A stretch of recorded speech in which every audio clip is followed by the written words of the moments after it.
Welcome to Adrift in Aldhalor, our weekly actual play D&D show set in our homebrew world of Aradunai. We had last week off due to PAX Unplugged, and we are back.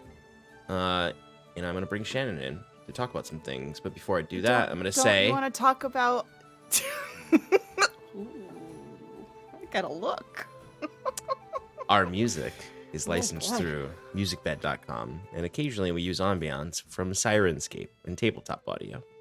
Now, I will bring Shannon in to talk about our partners. Can they hear me, Sean? Say words. I'm saying the words. Yes. Yes, excellent. Your lines Great. are moving. Wonderful. Hello, everybody. Happy Monday. To my castmates, if you haven't hit record on Audacity, do the thing. Beautiful. Great. You're all wonderful. I'm going to start with our first partner here, Arcane Spectacles. They are your source for personalized D&D themed Christmas ornaments and top-notch tabletop RPG accessories.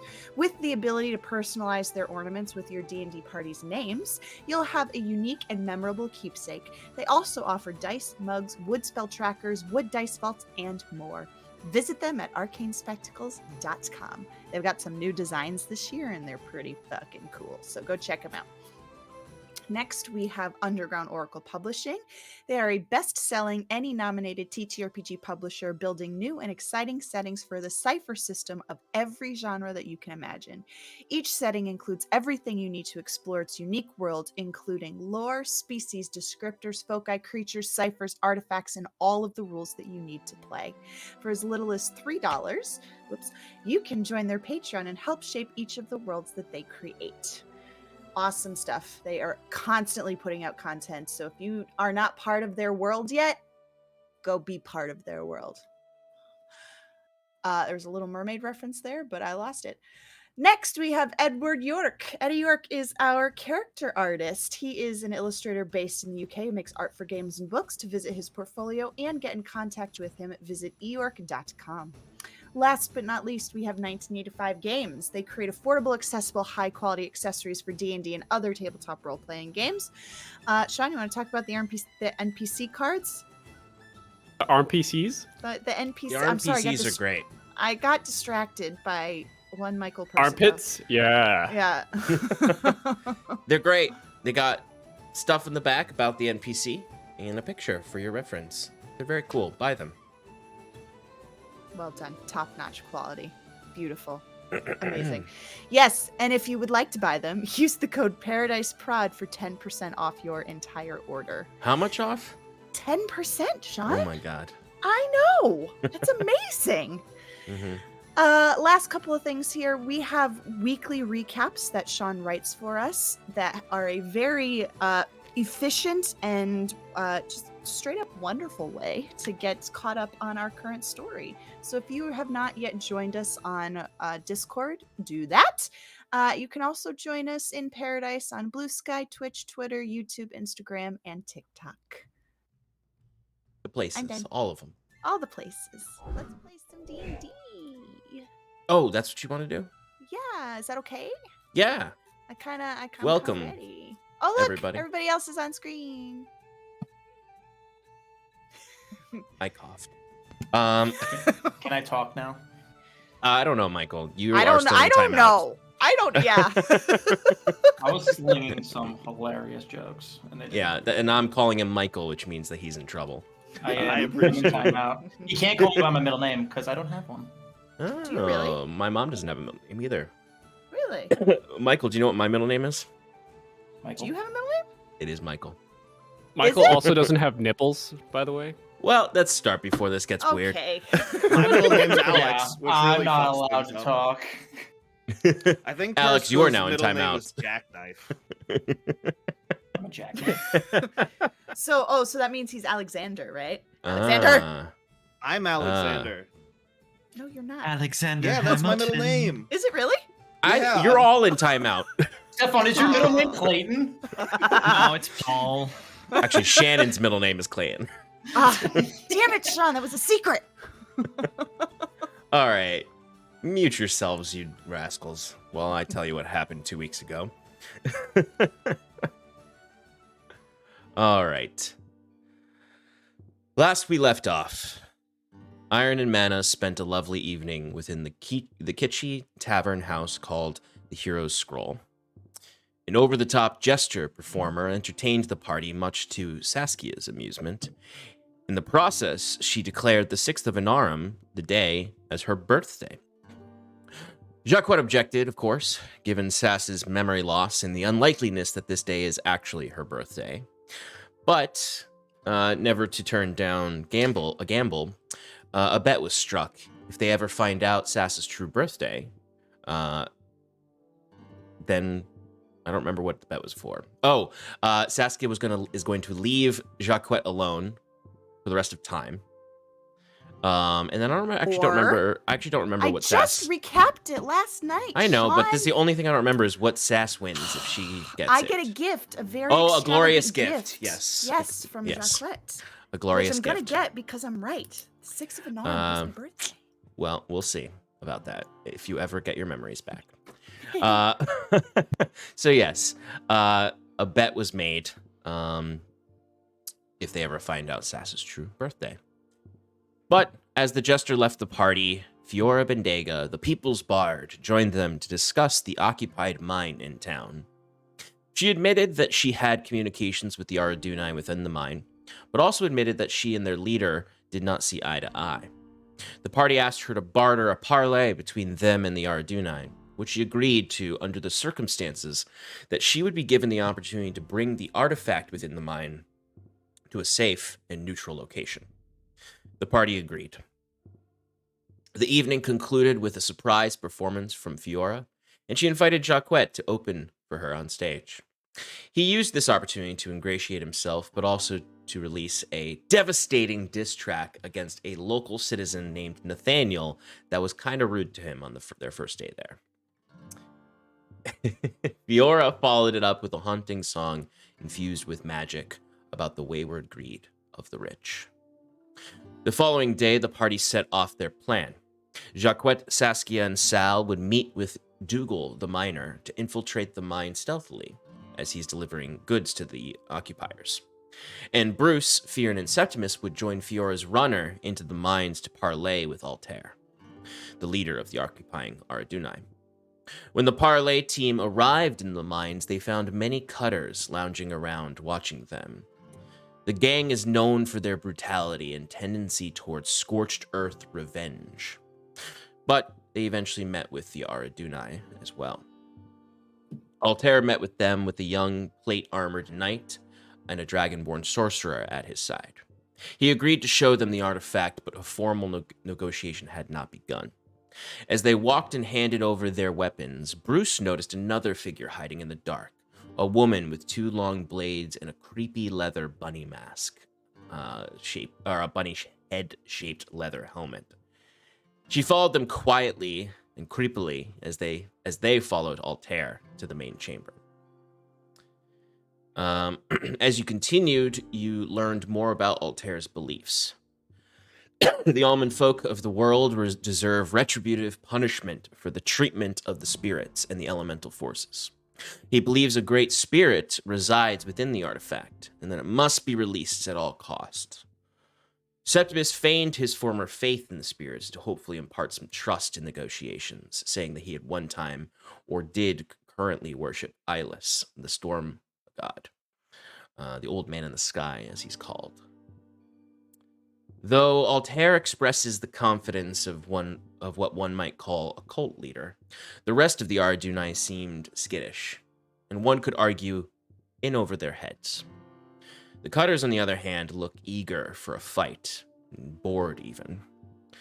Here we left off, the party, respectively in the core of a tinderbox situation, ready to negotiate as if their life depended upon it, and it very may well depend upon it. So, to set us back up, I'm going to bring up the battle cam. Back it up. Woo, battle cam. Ooh. This is just for visual Yay. reference, right? It has nothing. At this to do time, with it's what's for happening. visual reference, and of No course, combat. it is a tinderbox, so I imagine combat could happen. Where's the Tinder? Right there. Who is that? It's blurry. It's Kimber was the last it's- campaign. Very good, very good. little old Jaquet. Anyway, this is just to get you guys to know where you are. So Jaquet, you're standing in that post, although even though it's Jaquet's mini, he is in the form of one of the guards that you did do a stealthy takedown of back up the stairs where Sass is with... So, just as a point of clarification, Yes. I believe that I had been called over to talk with Yes. the cutters, so I would be over by them. Yep, they called you over to grab some food from the, And- what Before- Dougal brought. Yes, We jump okay, into cool. Jaquet doing his thing. Could you just orient us again? So that's where they came from, the top of the map. Top left is where they came in. Correct. The And top then- left. And then you all came in Okay. from down below. Okay, but we're not in that big chamber yet, are we? We're like in No. another room. You are walking, Yeah. basically walking in now at this point. I thought we were still sitting waiting to get for Altair to come back to us. Yes, you're correct. You are still Okay. sitting in the previous room. Okay. The Perfect. Altair has not come back yet. In point of clarification, what's that big black cylinder? It's well, in real life, it's a camera lens. It's the artifact. But I will describe it now because Jaquet, you can see it. Okay. So that's a good way for us to jump in at this point. So everyone, you're your characters now. How'd that happen? So, Jaquet, as you maybe take your time walking over, you kind of peer around, looking up, catching a glimpse at what you presume to be the artifact. You notice that the corner of the cave has several what clearly look like hand-hewn stones that are almost fused into the wall itself, as if someone like plastered a portion of a room up against a wall, or even kind of like exploded a room, because like some of the carved stone doesn't quite match up. Like you look up against the back wall and it almost looks like a floor as opposed to the wall of a building.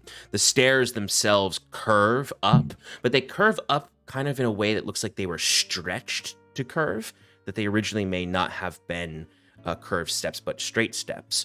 So everything is a little distorted over there.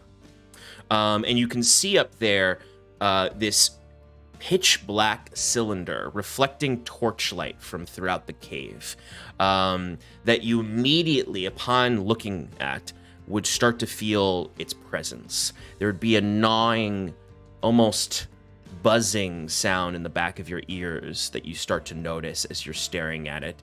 And as you look at it, even though it is all-consuming darkness that is the obsidian of its facade, it feels like you're staring into the sun. Your eyes almost hurt looking at it, and you want to avert your gaze. It is kind of covered in like what look like wood scaffolds and a few tarps, as you can hear the sound of a woman in that upper chamber within these scaffolds and tent-like tarps, just humming to herself, as if happily at work. And you gaze up at that, and then before long, it becomes a little too painful to look at, and you stare down and see the bag filled with what looks like sawdusty bread, some fruit, and jerky, and water skins. One of them immediately tosses you a water skin and an apple, as another one chomps into some of the bread and sort of like coughs immediately at how dry it is. Oh, many times we ought to tell Dougal you don't go get Lucy's bread. But they're not really, they seem to look at you and there's no second look or anything like that. The one thing that maybe is a little off-putting when you step up is there is that fairy that they mentioned, that fae like sorcerer who's just sort of hovering above the group to your right, and you just hear the zzz buzzing of these insectoid-like wings off her back as she's hovering about 3 feet off the ground. This room has a much higher ceiling than the rest of the mine, probably about 20 feet up, and she's just sort of presently there. You look to her, and she does have what looks more like a wood elf form. She has sort of like these slight growing antlers out of her forehead that are not too big. You might even look as though they've been cut off or ground down. Her skin has the sort of olive green coloration to it. And she has very simple leather armor on that seems to be dyed green a little bit. Overall, she kind of looks like entirely green, like it almost matches her skin tone as she's floating there, just sort of keeping her eyes around. And she seems to not really be paying attention to you or the guards, and more so just sort of looking about. Clearly, probably the real like eyes of this operation as far as scouting and perceptions go. Okay. Is Boris here? Yes, Boris would be with this group. He would be kind of not talking. He's not like in the group, but more so that he's right outside of the circle. Mm-hmm.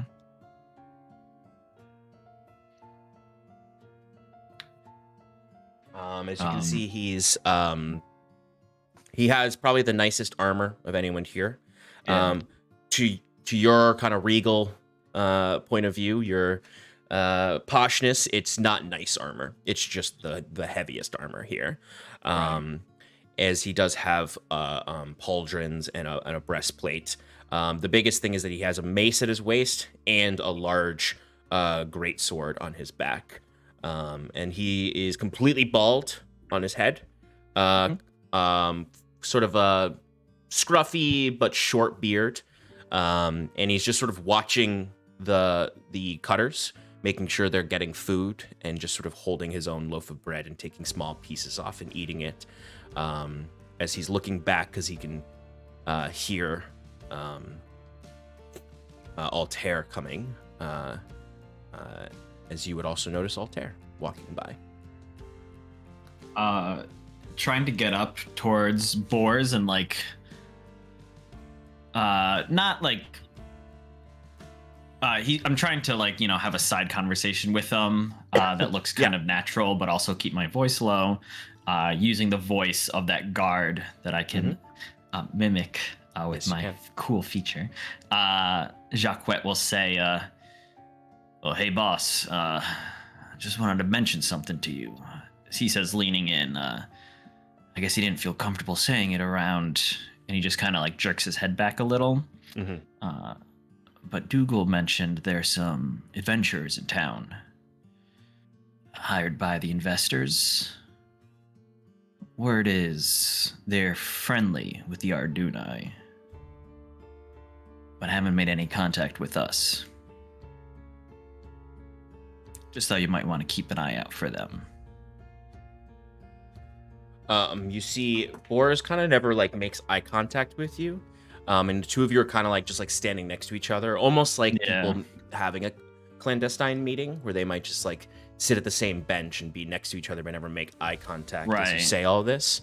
And he just sort of like aggressively, like, he doesn't like pat you in the stomach, but his gauntlet is heavy and it hits you in the stomach as he just sort of hands you the loaf of bread.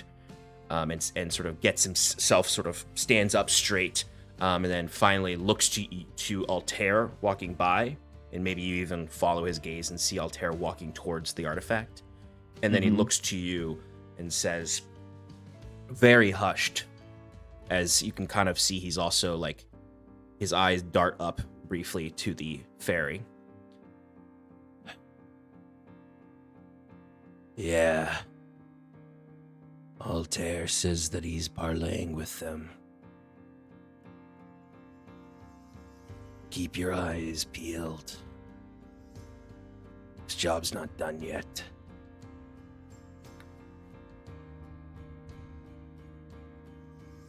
Yeah, you got it, boss. And with that, to avoid any potential for getting caught, Jaquet will take his stuff and walk back to his post. For a moment, he grabs your shoulder and kind of turns you back around. Mm-hmm. I'm gonna roll real quick.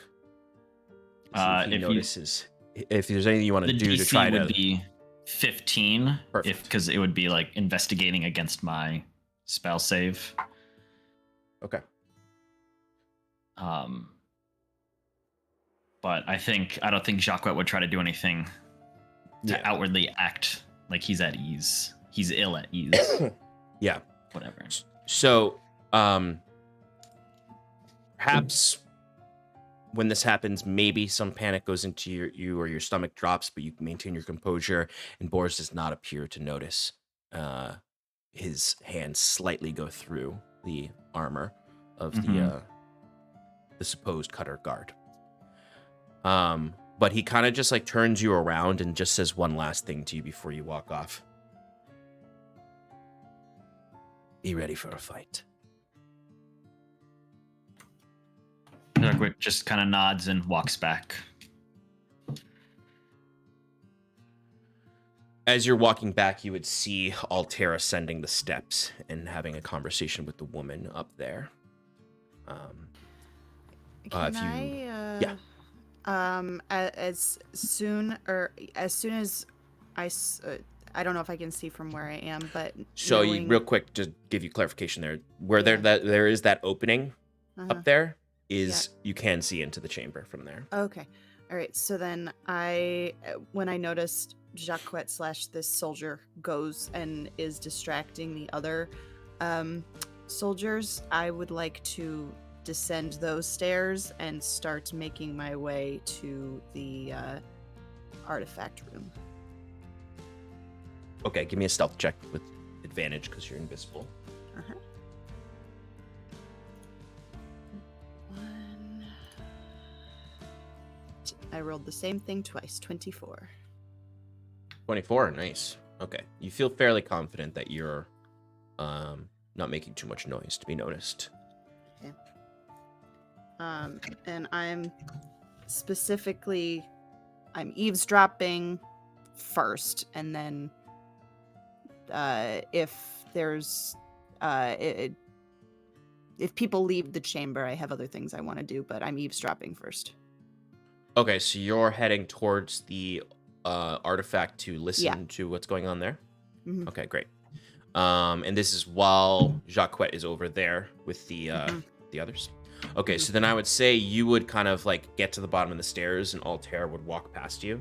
Mm-hmm. Now granted, Jaquet and Sass, I don't believe would know that this is Altair. You might guess, just because he looks like an Aradunai. Sure. Did Fyrn describe him to us, like physically? She didn't physically describe him, Okay. but he does walk past you, like almost like you descend the steps and he like comes out of nowhere and walks past you, exactly like that. As he's like, who just whispered fuck? But you can follow him up the stairs if you'd like. Perfect. Yes, please. And as you do that, Jaquet, you would be finishing your conversation with Boris and heading back to the post.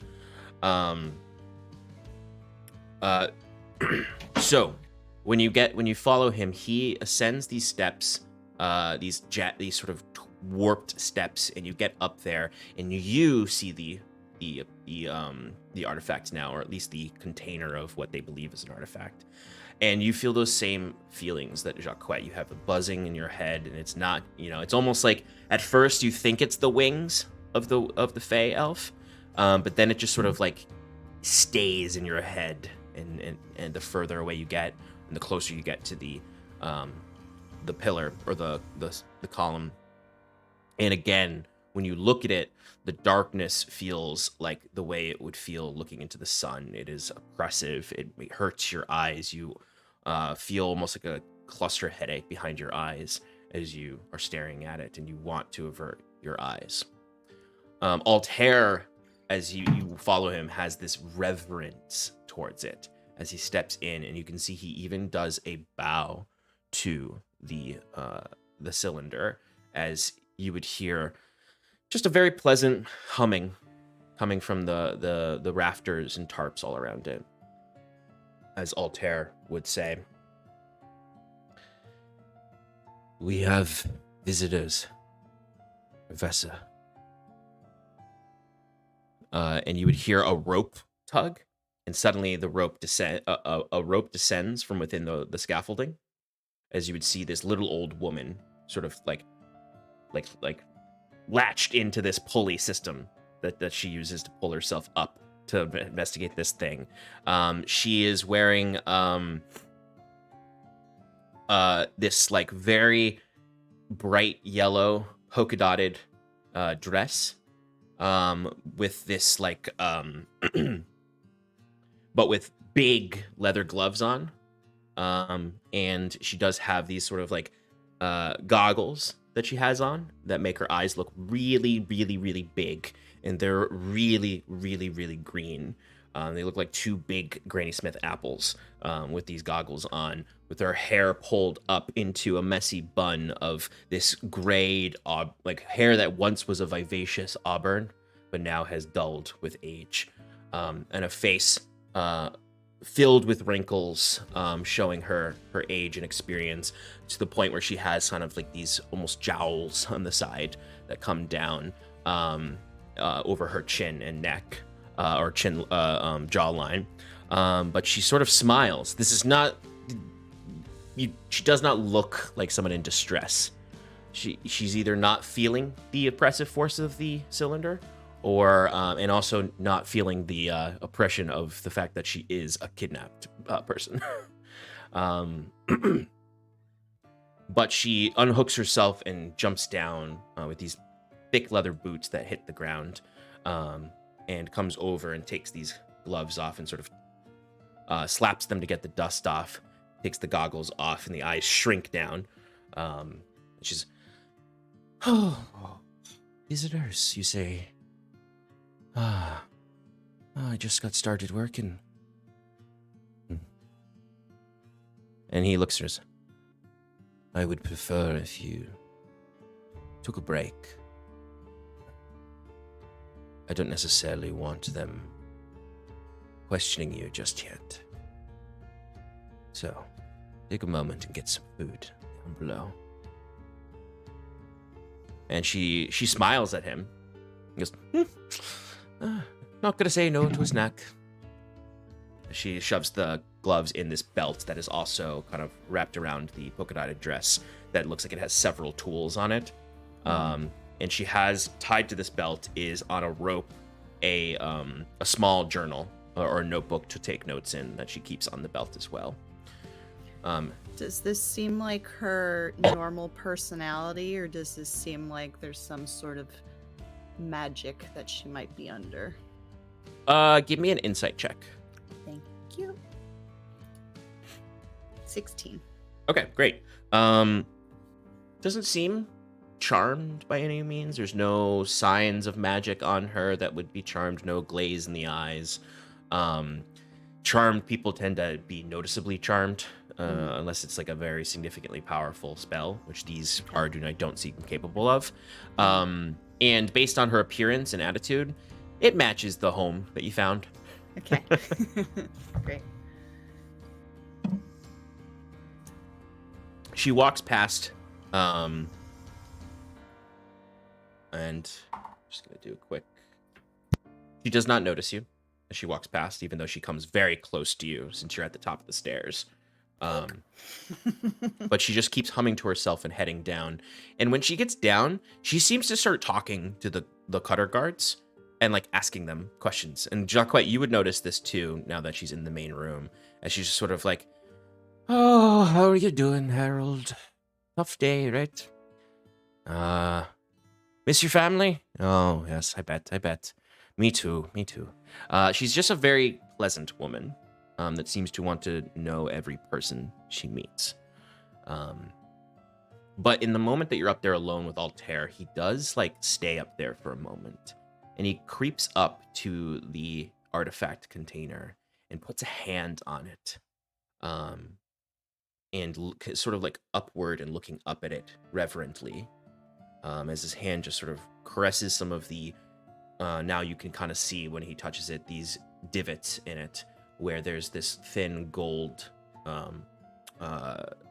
embellishments that he runs his fingers along, and you hear him sort of whisper to himself, "You will yet be free." And then he pulls his hand away from it as if he's like was touching a hot stove, and then turns around and walks back.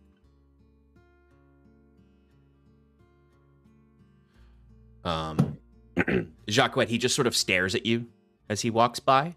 In a very he's not suspicious. He just seems to like look down upon the cutters as he looks up at you, and then proceeds onward.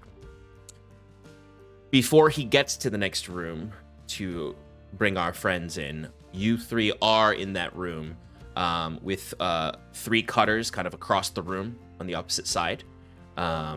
You do have some privacy, though. It's a large enough space that you could whisper amongst yourselves. Although generally for everyone's kind of ambiance, like this whole space is very quiet, though. And when people talk, it does echo. And there is whispers. People don't really, it seems like people don't want to talk loudly in here. The cutters are whispering amongst themselves. Even the discussions. The only person who's really talking at full volume is Diana, that you do start to hear. At some point, you'll start to hear her in there being like, "Oh, how's your family?" And it's just sort of this slow crackle of the small fire they have, where they just have a pot and cooking some food on, as the 3 of you are there. Is there anything you'd like to do before Altair comes back? The bunny, like I said, is close by, but the other Aradunai kind of went into the next chamber, a little ways in.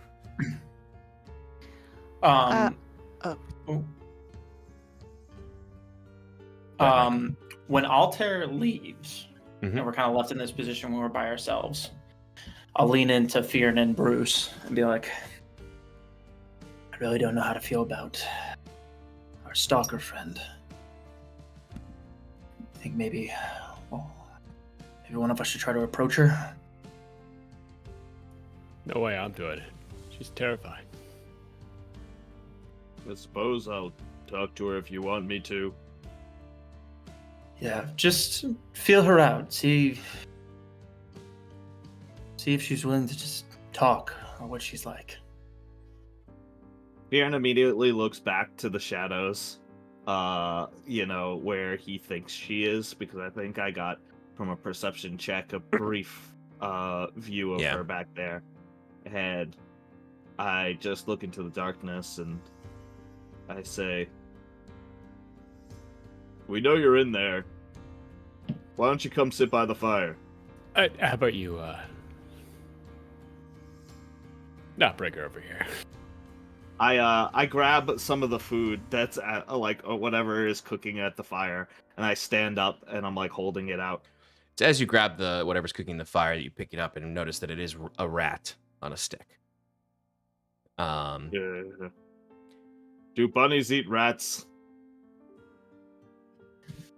I lean into Fyrn. Like, "Fyrn, there's something I want to try. Go up and offer it to her and see what she's like. Try to be Sure. friendly. I just need you to distract her for a minute." I do that. I take the rat and I start walking into the darkness. Okay. So as you're walking into the darkness, it's like uncomfortable, incredibly uncomfortable, because she's standing in the like hallway that you walked through to get to this small chamber. And you can barely make out the silhouette from very dim fire that is bleeding into that chamber. And the only thing that's really certain that you can see is a little glimmer of the fire off of the bunny eyes, which you notice are like cages in the eye sockets of the helmet. I'm treating this like I'm dealing with like a wild animal. Mhm. Like I'm kind of just like talking to myself. Like What do you say? I say, yeah, I'm unarmed. I come with no hostile intentions, and like I get low, and I take I'm like holding the what do you call it, the rat out, but like when I see, like when I get a better visual of like exactly where it is, I like rip off a piece, eat it, and then like rip off a piece and like throw it at her. So when you do this, give me an animal handling check now. No, but give me a persuasion check. I'm so good at those, Sean. DC is 10. 3. Great. So as you toss this little morsel of meat towards her, she doesn't move. If anything, she just sort of shifts her weight from one foot to the other and pulls one of her swords up, puts it on her shoulder. And that's when you can really see her outline as the swords kind of reflect in the fire now. She has a long sword at one side and a short sword on another side. And she just sort of cocks her head. Doesn't say a word, though. I stand up straight and say, all right, I guess you're not hungry. It's when you say that she then does walk towards you. She steps towards you and sheathes one of the swords as she's approaching, but keeps one out. And she just walks up, and as she gets close, you can see that the bunny helmet mask thing is like stitched together of many different like animal skins. So like even when it gets close, it's just sort of like it's like a Franken bunny face, and the teeth look like they were like there's 2 buck teeth at this really creepy smile that's on the face that look to be of some kind of carved bone. And she just steps right up to you, doesn't say anything. The bunny eyes at least are looking you in the eyes, and then she just looks down at the rat on the skewer. She just takes the rat completely off the skewer, lifts the mask up just so that it's above her lip, so you can see her chin, and then just bites the head off of the rat. Nice mask. I've got one too. I drop it down just out of coolness, I guess.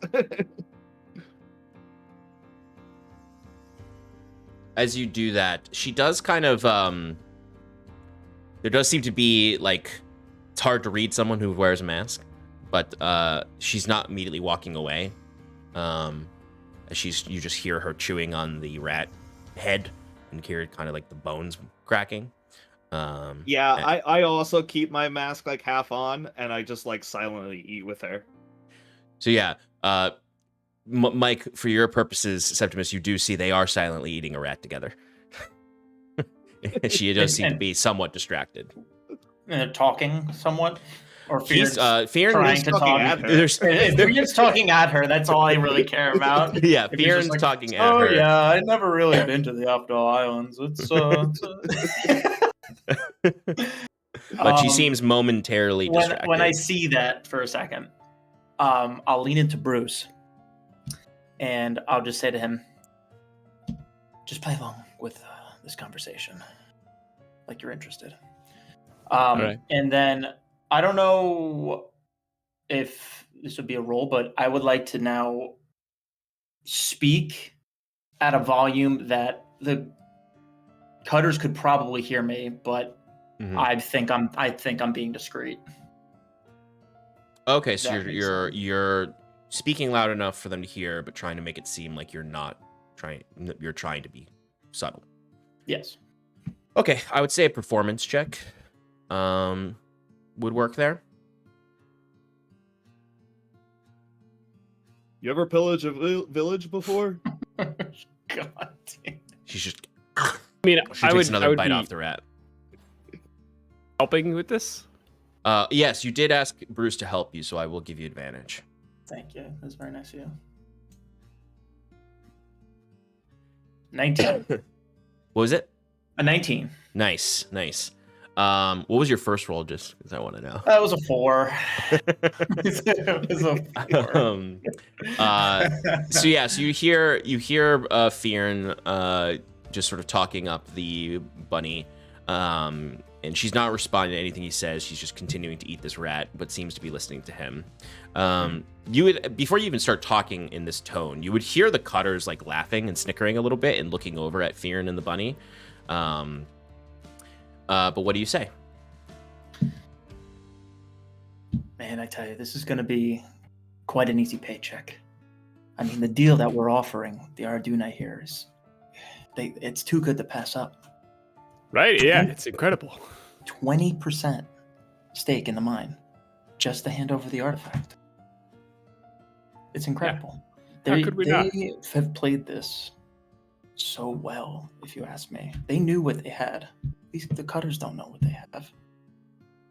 So they've sat there, they waited, they bid their time, and now they're here to collect the paycheck. And well, that's why we're here, and we're going to offer them that. I don't see why they would say no. Shouldn't. But yeah, we inspected. I mean, the professor down here, the cutters think it's the entire thing that they found. Something within it that the investors outside really want. That's what the professor's been working on, is trying to extract it. And from what we hear, it's ready to be delivered. So once we get our hands on it, the Aradunai slip out in the middle of the night without the cutters knowing.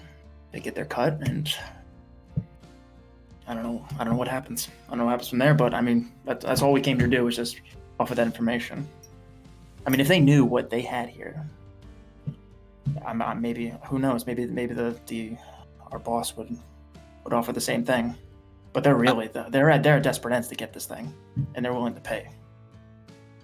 As you're saying all of this, you can kind of notice out of the corner of your eye, one of the cutters just like very obviously listening, like just so like you just sort of like see they're looking out of the corner of their eye.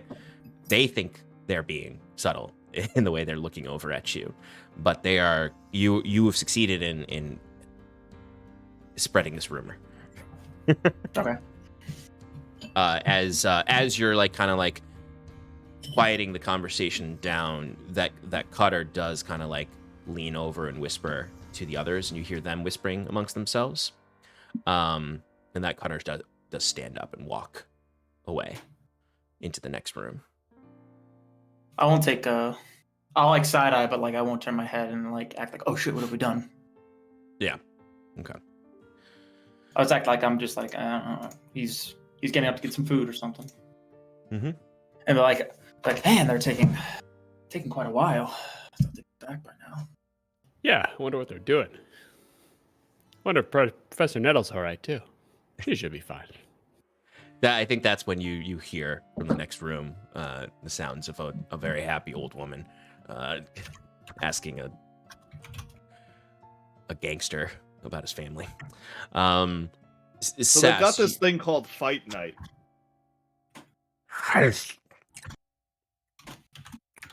It's amazing. I'll tell you all about it. She just like shoves the remaining rat back onto the skewer in your hand, and just looks at you, puts her mask back down, and then walks back away 5 feet and stands back in the darkness. All right, good talk. I scratch my head and head back to the group. One of Fyrn's more successful dates. Yes. Am I by myself yet? Or did Altair leave, or is he still in there? Altair did leave. Okay. Can I? So, as far as I know, I'm by myself, right? Yes, I mean you are like on like this little chamber is open to the room, like the like the way it looks there is how it looks. Yeah. There are like some tarps and stuff around that are not on the map, but you are for all intents and purposes alone in this corner. All right, so I'll kind of move back towards the back wall a bit just to make sure nobody can hear me, and I'll just whisper into the ether. So, what do you reckon? Should I touch it? Should I Lick it. I guess that's actually what I'm trying to ask. Do you want me to lick this thing? I don't know how you feel about it. Absorb its power through your tongue, my child. You don't hear that. Rabbits, why not? You don't hear It's Voldemort. black like licorice. I'm asking Mhm. for guidance on if there's anything she specifically wants out of this, or if we're too far away from water for her to even say anything. You're still. I mean, Stony Heath is on the coast, so you're not that far from That's the right. ocean. That's And if right. anything, you're closer to the ocean in the mine than you are on the surface of the That's a fair point. the mines. So, I mean, this mine does have like excess water in it. Like they've pumped the water out, but there are like puddles around. And you do sort of like generally feel a quake within yourself, almost like you goosebumps come over your arms like a wave. And you look down to just sort of like a little pool of water on the ground. And there's sort of like a similar weight, like ripple through it, away from the artifact. And you suddenly feel not just the horror, not just the like pain of looking at it and hearing it, but you now feel horrified by the dark void of its exterior. Like it is almost like you're staring at it and it feels like the cylinder is Yeah. expanding and Yeah. your whole view narrows, and you just feel your vision is completely overwhelmed by the dark void of its exterior. As you feel a dread sink in your stomach. Okay, all right, no licking. I won't lick it. I will I'll back away. Then you don't. You sure? It seems like a pretty powerful object. You wanted me to lick the fucking crystal in the mine. What's wrong with this one? Your cheek begins to sting with pain at the cut. Okay. That, by the way, is still an open wound. It is not healed. It's not infected, but it is just an open wound on your cheek. That a metal plate can't solve. Yeah, slap it on there. Yeah. Yeah. Why can't you just give me a straight fucking answer for once? Like, why this? This is stupid. As you're holding your cheek and you say, "Can't you just give me a straight fucking answer?" Yeah. The barnacle within your flesh snips your finger and bites it. Oh, fuck you. With its All shell. right. All right. No, I get it. All right. I won't touch it.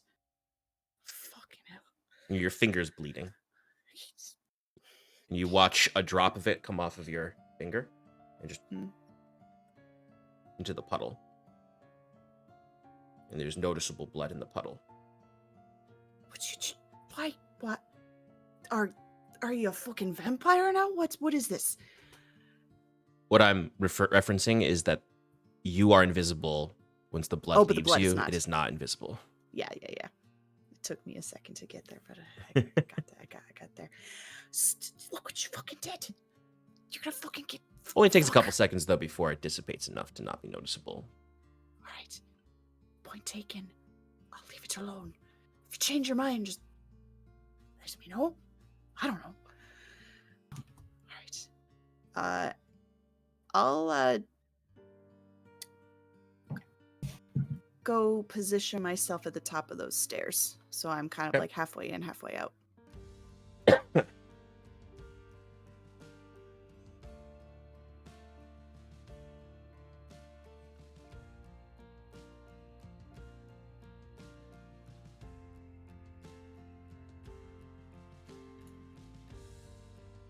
Both of you, Jaquet and Sass, notice that the fairy sorcerer begins to just sort of patrol the circle of this chamber, just going all throughout it. The guards are staying lazily over there, as they're just sort of chatting.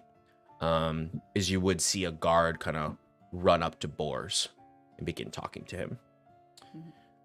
As that's happening, our friends outside would see Altair enter back into the room with the young knight and the dragonborn. He looks to you all and sort of claps his hands together. Says, I apologize for the wait.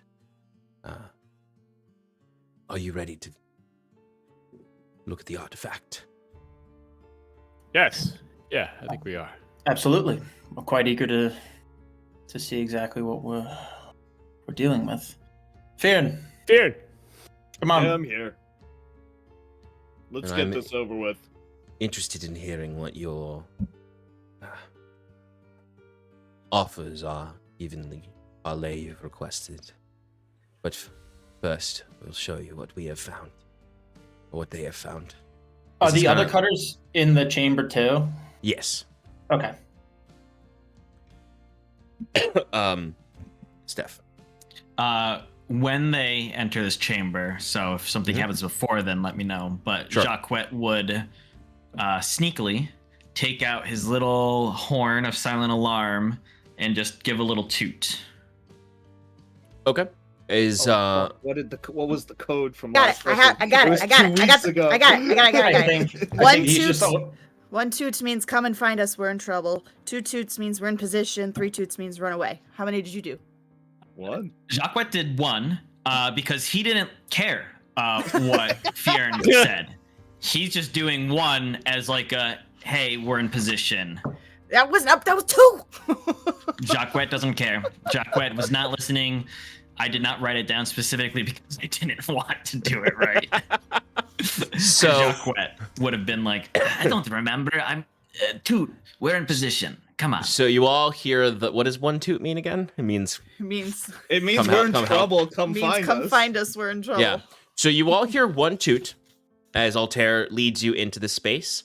Jaquet, as the guard that you're disguised as, you would see from that direct path right to your right. They are leading them in, and you do your little toot. So the 3 of you hear this toot as Altair leads you past this guard standing to the left, with a passage behind him that you might presume is the passage that you would expect them to come through. But as you enter the space, as you hear the toot, they're nowhere to be found. You don't see Jaquet. You don't see any sign of Jaquet. You don't see Sass because she's invisible. Granted, you do know that they are supposed to be invisible. But you just hear a "we're in trouble" toot and don't see them at all as you enter into the space. And If- how many people are in the space right now besides us? A lot. Also, if I walk in there, I know which one's Jaquet. Fyrn immediately That is a looks good on point edge. because you don't see Oh. illusions. You would just see the outline of Jaquet. Hmm. And I mean, if Jaquet would watch them as he's walking by, giving a little scowl, and if any of them lock eyes with this guard, Jaquet would do a little eyebrow wiggle that is reminiscent of the playful attitude. So you all are, as you are in the map, walking past this guard. Bruce, you do know that it is Jaquet there. Bruce being entirely confused why Jaquet is just standing there in the middle of all these That's cutters is just gonna message him, just like, did you befriend all of them or something? Why you? No, you idiot! Oh, right, you can't. I can never get over that. I'm disguised as a guard. Thank you. We're in position. Do what you need to do, but I think we're good. Once I'll say when Alright. when hearing the toot, if there's a second to kind of like whisper to Bruce, Septimus would like be panicked at first, but then be like, "You don't have, do you have eyes?" Yeah, he's all right. No, he's perfectly fine. Bruce, you might be a little overwhelmed right now as you're having a Yeah, brain conversation. conversation and a real conversation. One of those like hands like Yeah. yeah. No, we're good. We're good. as once you step into this sort of greater chamber and you can see the artifact now. It's sort of like as you're walking in, like just to give a full vision, you walk through this narrow hallway and then it opens up to a larger area where the ceilings go up to around 20-25 feet. It's varying because it's a rocky ceiling. As you like walk in and stare up, you see like floating above you is the fairy sorcerer that with the insectoid wings just sort of flying around, just patrolling. And they have the most discerning look of anyone. Everyone kind of like is not looking at you guys. This fairy kind of clocks each of you and just is like takes a moment to understand, like kind of look. Bruce, obviously you don't see the fairy. But as that fairy passes over and you enter into this space where there's more torchlight, you can see things. You can see the torchlight sort of flicker across the gold engravings across the cylinder, but the dark obsidian absorbs all light touching it, and it's so dark that it stands out against the general darkness of these mines. As you would all immediately hear the buzzing in the back of your skull and feel that oppressive power as you look up at it, feeling like this sense of, I cannot continue looking at this thing or my eyes will burn out of their sockets. My word. What is that? Sharp pain. Yes. The longer you spend around it, the less you notice, or the less it hurts. As you see Altera staring directly into this thing, eyes wide, showing no erring. Oh, God. On pain meds or something? You'll get used to it. Come. You wish to see it closer, I assure you. I assume. I guess. Yeah. What do you see, Bruce? My How does head that hurts. Yeah, I guess, Brew, how far is your dark vision again? Is it 30 or 60 feet? It depends if I'm using my bird. I'm but, sorry, not dark vision. Well, you left your bird back in the other room with your stuff. Right. So, switch back. I'm just seeing darkness.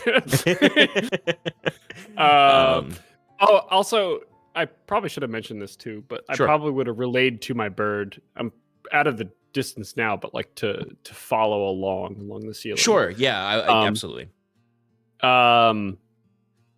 But it should be 30 feet, Sean. Cool.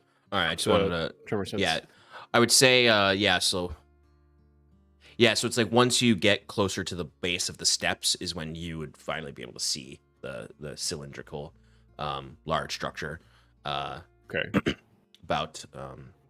I think we decided 30 feet is like good vision, and then like 60 feet is like... That's right. That is what we decided, yes. So you would have got like I imagine it's like you see through your unique tremor sense like vague structures of things, like you almost like an echo of it, not quite fully formed until you get within 30 feet of it.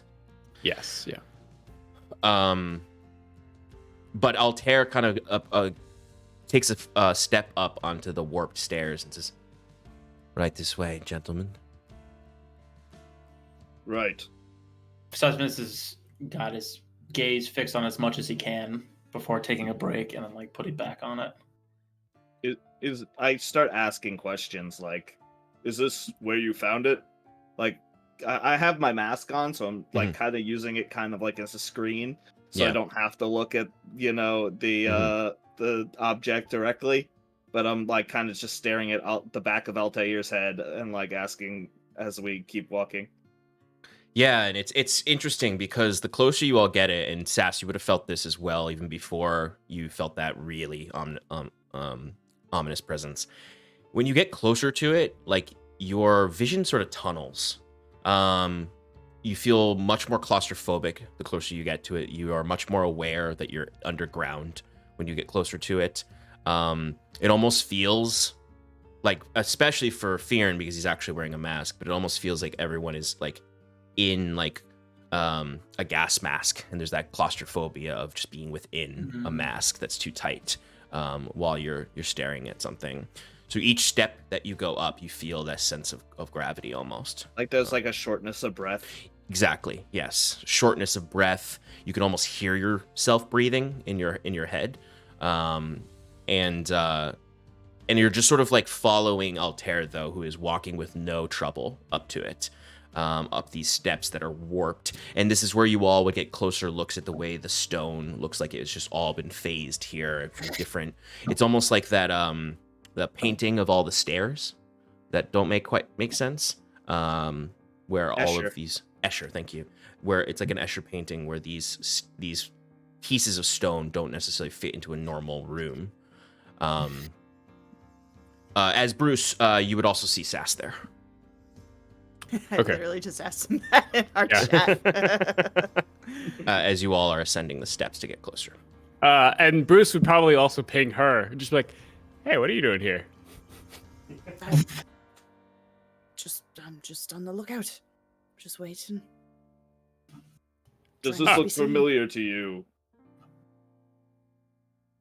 Septimus? This device? I interrupt you. Not knowing there's a conversation going on. Oh, it's Sean. a message, but yeah. Sean, have I Yeah, seen I'm not saying this? that out loud. Have you seen something like this? Is that what you asked? Yes. The material it's made out of seems familiar. So I would say yes. You have. You're not quite sure the exact relationship. The material, did it have the similar effect on you? On me? I would say yes. Oh. Okay. Going back to answering Fyrn's question, be like, not gonna say it, but say no. But then I'll say a lot to Altair. It's like, what do you make of this sensation? You all feel it as well? Oh, yeah. Yes, everyone feels it, and the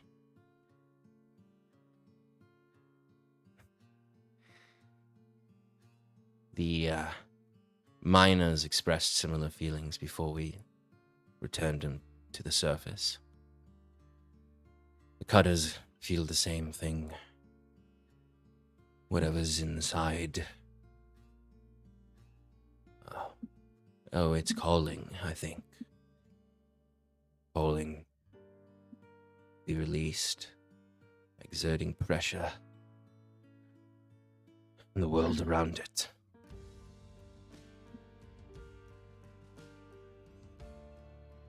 Septimus will walk closer to it and try to place a hand on it and kind of just inspect it. Can I? Mike, can you message me on Discord just to make sure we're on the same page and talking about the same thing, what you've been referencing? Yep. Just to make sure we're on the same page. Yeah. Fyrn's asking out loud what this page is.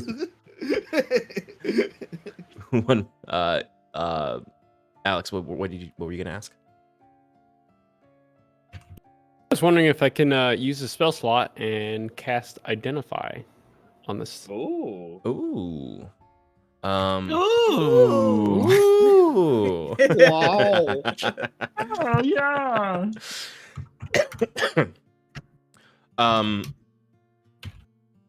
As you approach this to do so. Okay, we are on the same page. You die.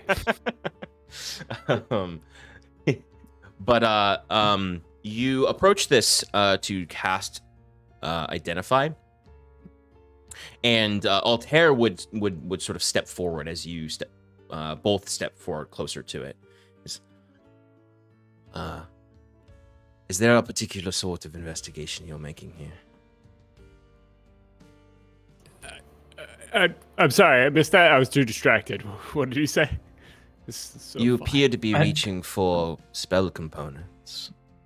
Yeah. I'm gonna check this out. It's only fair. And he Do sort you of not?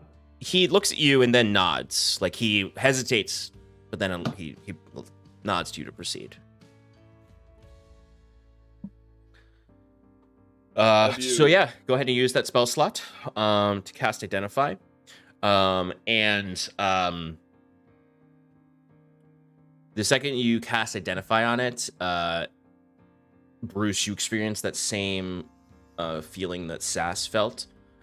You can't really quite see it, but your tremor sense almost like is consumed for a moment. Like you feel a black wall coming rushing towards you as each point of contact, each point of stability that your tremor sense has given you just slowly vanishes and vanishes and vanishes and vanishes until you are completely yourself alone in the darkness of the obsidian of this cylinder.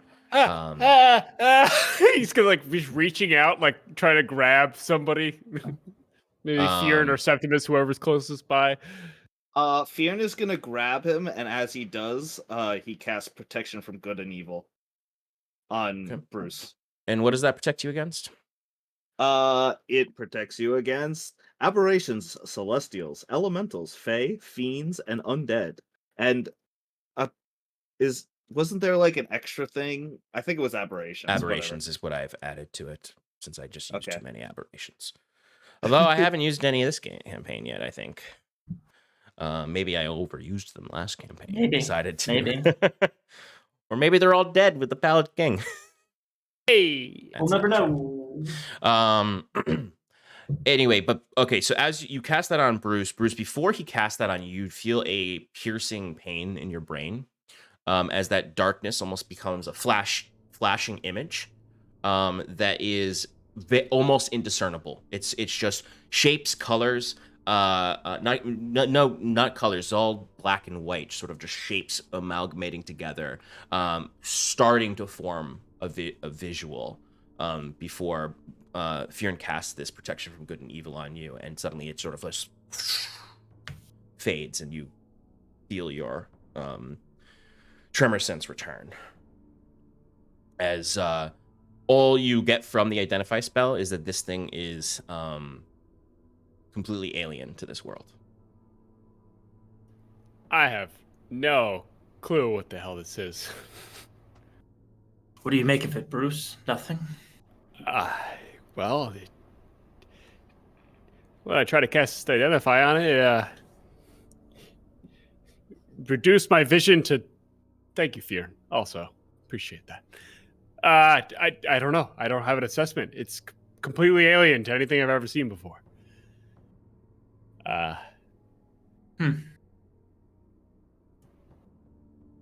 Septimus gets a little closer. It has to be, my spell wouldn't have helped you if it didn't have some sort of spiritual power. From which realm that power lies, I'm unsure.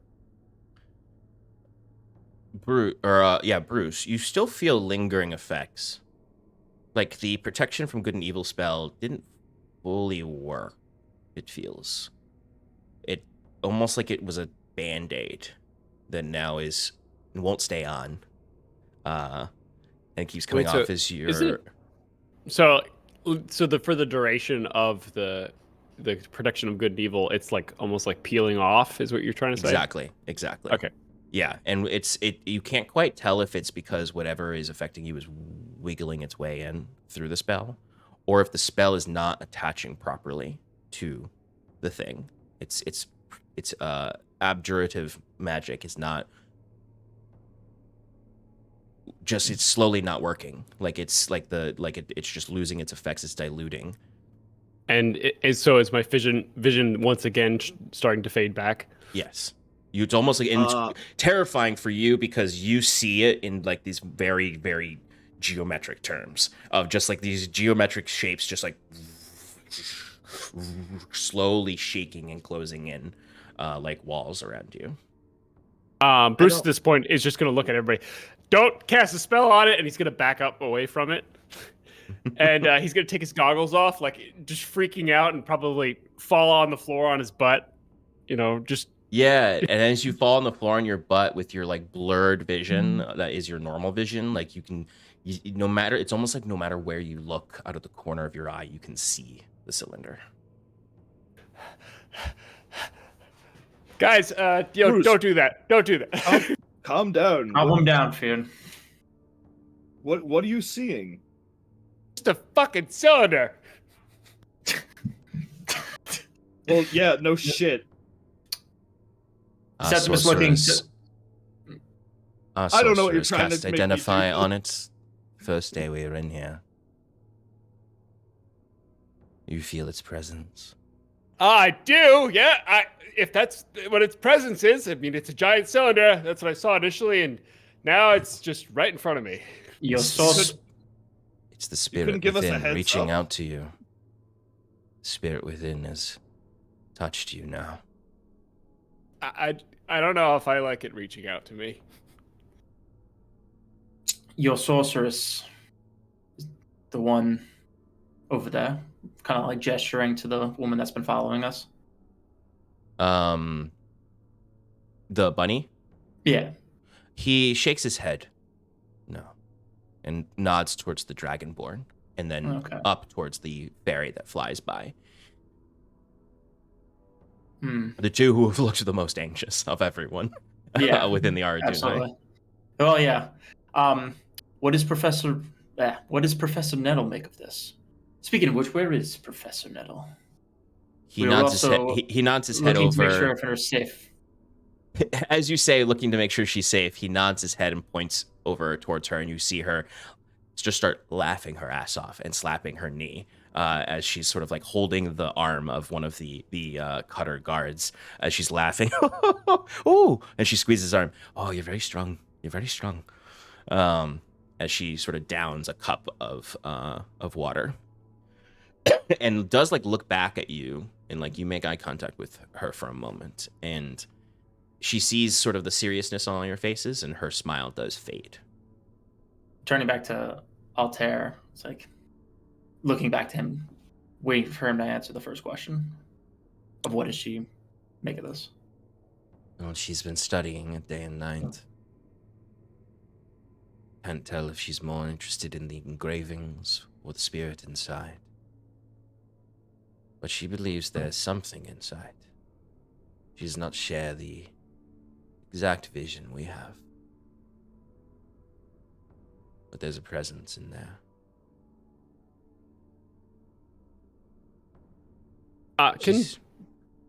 Sorry.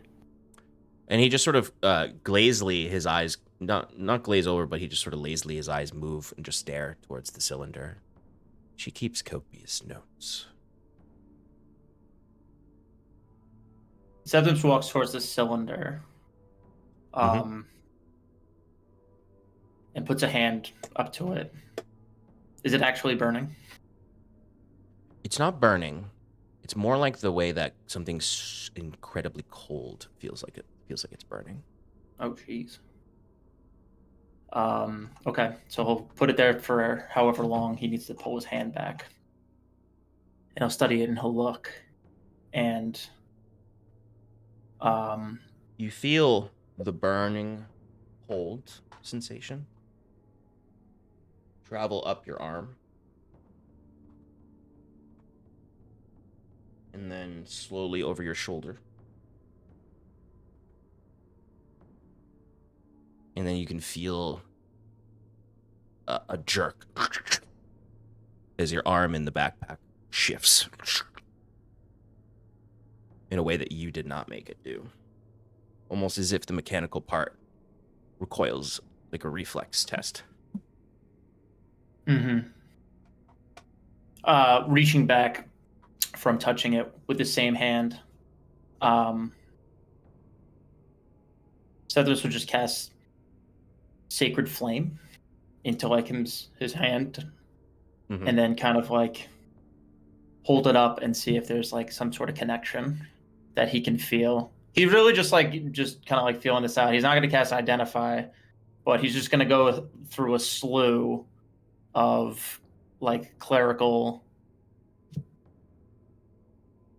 I guess, ritual-esque things to see like what responds, what doesn't. Okay. Is what my aim is, and it could be nothing. And I'm just Give me a religion check.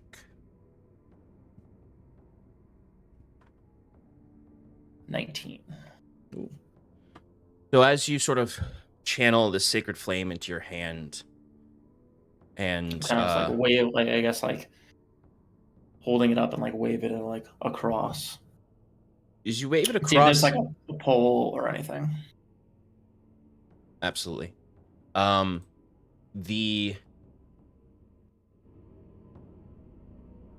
As you wave it over it, this light is similarly not catching to the black obsidian. But of everything that has been shined on it so far, this is revealed somewhat the granular surface, very dimly. But as you wave your hand over, you can notice where there are these rivulets carved into it, where there's the thin line of gold at the base of the rivulet. The flame, as you put it over, it almost like it doesn't siphon the full spell out of your hand, but like it's all, you can see the flame hold in the same way, like if you puff a bunch of dust in front of a hidden door, it gets sucked into the seam. As you almost feel a draw, almost like air, even though everything is stale down here. Below the earth, there's no wind, there's no life. You feel a breeze almost shudder over your body towards the obelisk. And in a moment, like feeling like a breath or something, Septimus might feel like this may have something to do with the machina, specifically how like it made his arm jerk. Mm-hmm. And he'll move in close, like, and whisper. He's like, "Machina, if you reside, speak to me."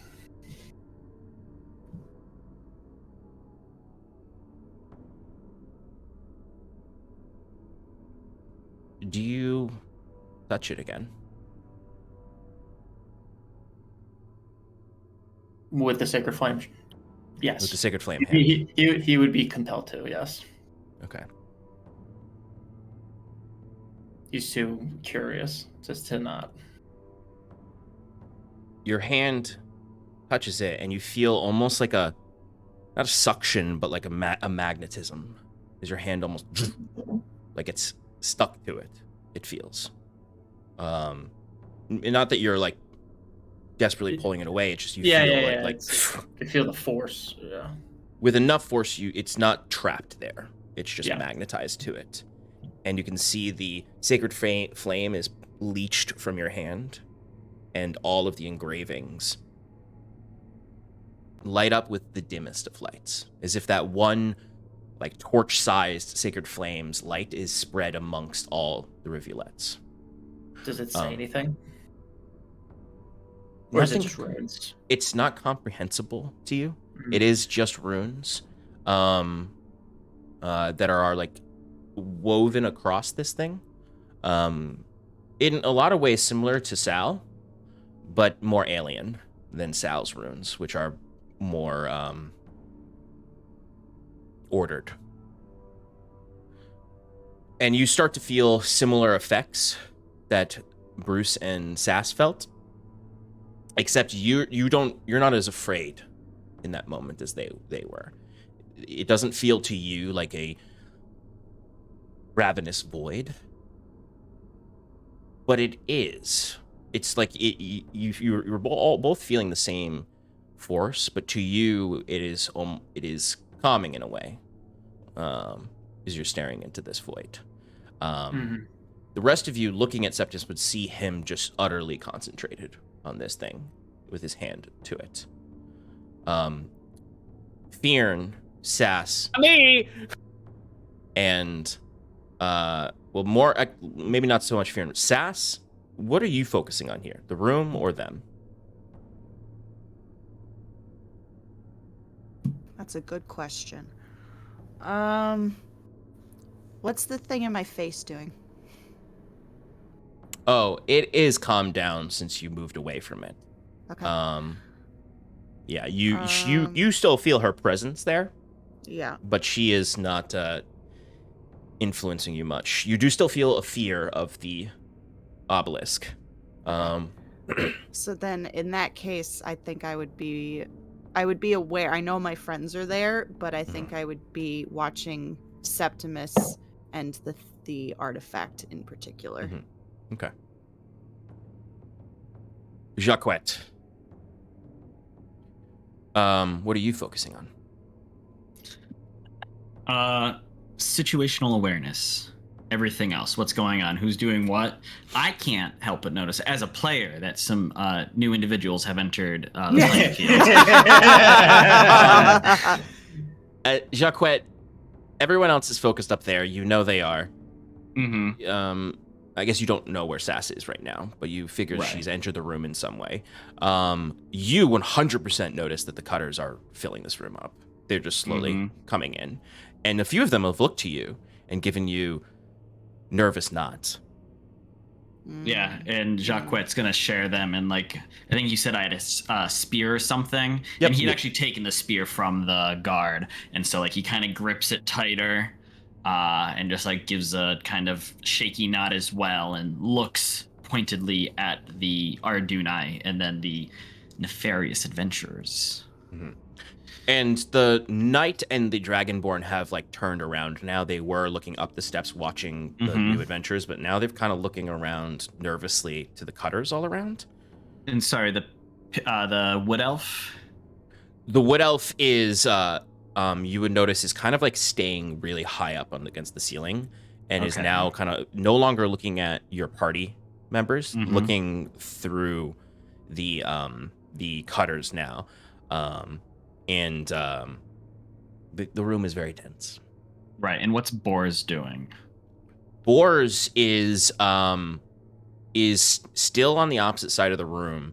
He is leaning against a rock, a sort of a cluster of rocks that he's sort of sitting against. He does have his greatsword out now, but he's just sort of leaning against it, like his mini looks. As he is just sort of, his eyes are steely and just looking towards the just moving between the Aradunai and then up towards the adventurers up there. Okay. Jaquet is pretending like he's part of the gang, and is trying to make sure that it looks visually that he's kind of set back a little from the others, not just on his perch, but just like, you know, a little behind. So he wants to make sure he's behind everyone.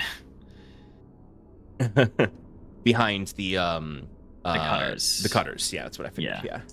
Yeah. So I think that where he is now is fine, but he's not. Otherwise, he's not doing anything. Oh, there's more. I think as people start crowding in and like weapons are shown, Fyrn's gonna get a little, defensive. Like, he'll stand next to where Septimus is and start not kind of just roughhousing people, not really holding his hands out and maybe gently pushing people and being like, back off, you need space. So you all are up at the top of the stairs. They're not close to you yet, but it's really just you, Bruce, and Altair up there with him. Oh, okay. Oh, if that's the case, then seeing people down there, Fyrn would probably stand at the top of the stairs, looking down at everybody. When I see Fyrn move, can I break my staring at Septimus and then kind of go up behind him and just maybe whisper, "I got your back." So just so he hears me, to Fyrn. Yep. Yeah. Fyrn's like, "What are y'all looking at down below?" Sean, is there any way I could fight the sight that is in my head of just the cylinder? Fight the sight! Fight the sight! I'm gonna say, if you'd like, you can. You can fight the sight. I would say I'd allow you to do a either I would say let's do an intelligence saving throw or a wisdom saving throw. Your choice. And you would have advantage because of your protection. That's true. That's true. I would still, I would honor the Oh. advantage there. Fight it. Sweet, thank you. Embrace the darkness. But it's, you'll only be able to use the advantage once for this. That advantage is very appreciative. I got a 23. Okay, so the advantage, it's almost, Bruce, you feel the protection from good and evil, like that last advantage you took from it was the last bit of the Band-Aid still on your finger, as it sort of like completely fades, and just for literally 1 second, you feel your entire body overwhelmed with the presence of the cylinder and the presence of what's within, and you can feel the presence of Septimus too, and you can feel that the presence and him are connecting right now, and that this thing is, you're not visually seeing this, but you're feeling the oppression of a large shadow, tall, standing, crouched over a small Septimus, as it suddenly all breaks and you feel yourself again. Within this one moment, Bruce is gonna just yell "Fyrn!" and then Bruce is just gonna like tackle Septimus, probably like. So before you tackle Septimus, Septimus, as you're holding your hand up to it and sort of in this somewhat daze, as you feeling a presence of something within that to you feels you're feeling this kinship to, this connection to. You would feel a presence behind you as Altair is like standing next to you and like hovering over your shoulder, whispering in your ear. Do you feel it too? Whatever's inside. Calling out to me. What the hell's going on with you people? And he whispers to you, accept it and release the creature. I have not been able to, but maybe you can. Lick it. Fyrn, help me get Septimus away from this. In that moment, that Bruce like almost like knocks Altair to the side and grabs onto Septimus's leg. And Septimus, you feel a tremble across your body as your hand starts to almost vibrate against this thing, and the sounds are fading away from around you. As this thing is, it feels like this thing is focusing in on you, almost like a presence is zooming in on you. Yeah. Sean, at the moment that I realized that Fyrn is not coming and Bruce is by himself and he cannot move. Come. I haven't gotten in a second yet. Sorry. I thought you might have been distracted. And whatever. I'm gonna cast Vortex Warp, and I'm gonna move. I'm gonna just pretty much just shove Septimus out of the way into the corner of the room. I gotta teleport him. If he doesn't want to do his own con save, that's up to him. Vortex Warp is the one where you teleport. That's right. You magically twist space around another creature you see within range. The target must succeed on a con saving throw. The target is teleported to an unoccupied space of your choice that you can see within range. Okay. Septimus, go ahead and give, or if you want to, I doubt you want to, in your current state, I imagine you don't want to be teleported away. No, I don't. So give me a Constitution saving throw. He's throwing a void bulb. 11. Okay. So, something happens here. The vortex warp forms to essentially like pull Septimus in and move him. But it's almost like two black holes are competing right now for the body of Septimus.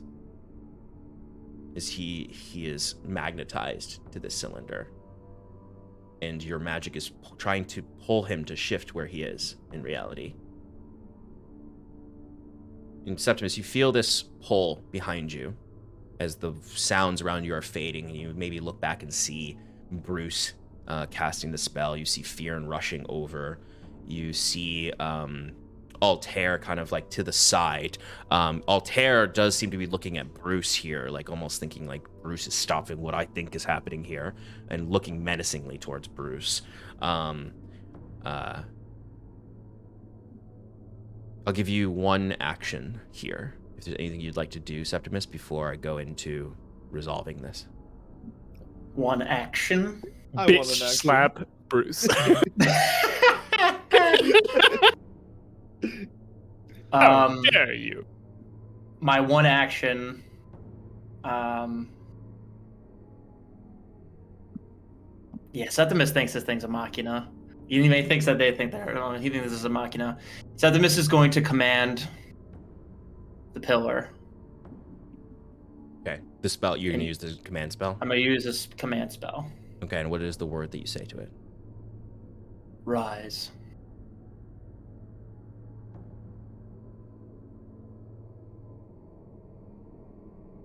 The spell channels into the obelisk. The golden lights get brighter. And you would hear something in your head, Septimus, responding to the spell.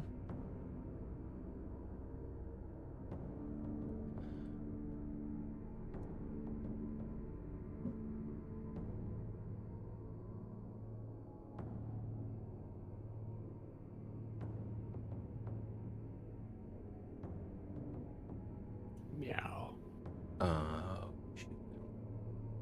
Jaquet, how did you get in there?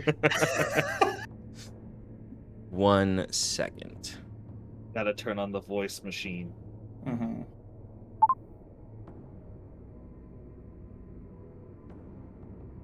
The funk bot 10,000. Meow, meow, meow. Meow, meow, meow.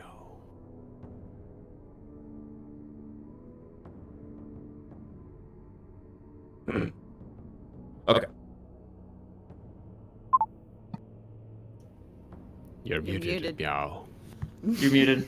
There you go. Still muted.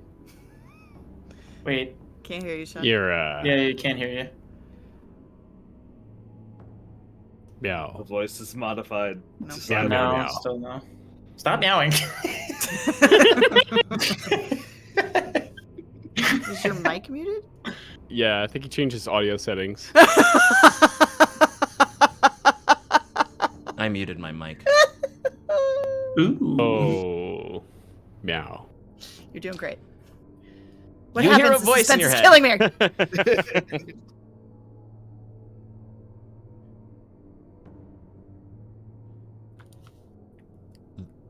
The voice is normal at first. No, it just sounds like a Person. deep voice, a person. They just say, "You are in your waking dream.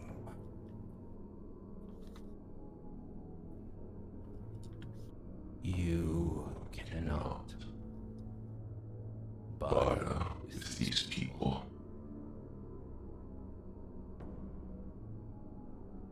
There are no gods who will love you.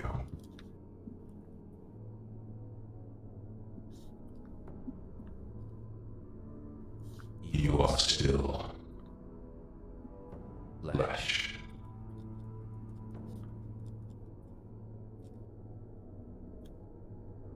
I am rising.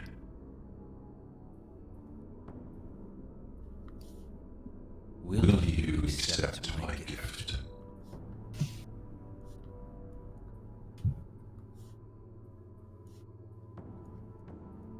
Yes. I want to ascend. I will take a pound of flesh now, and you will never again hide your true flesh. Septimus's arm explodes. Almost in a concussive explosion from the hand to the shoulder, the flesh just and the blood just splatters. You feel every splinter of your bones there.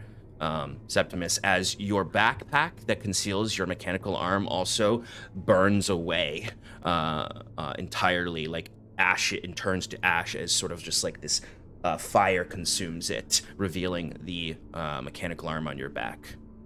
As the voice said, you will no longer hide your true flesh.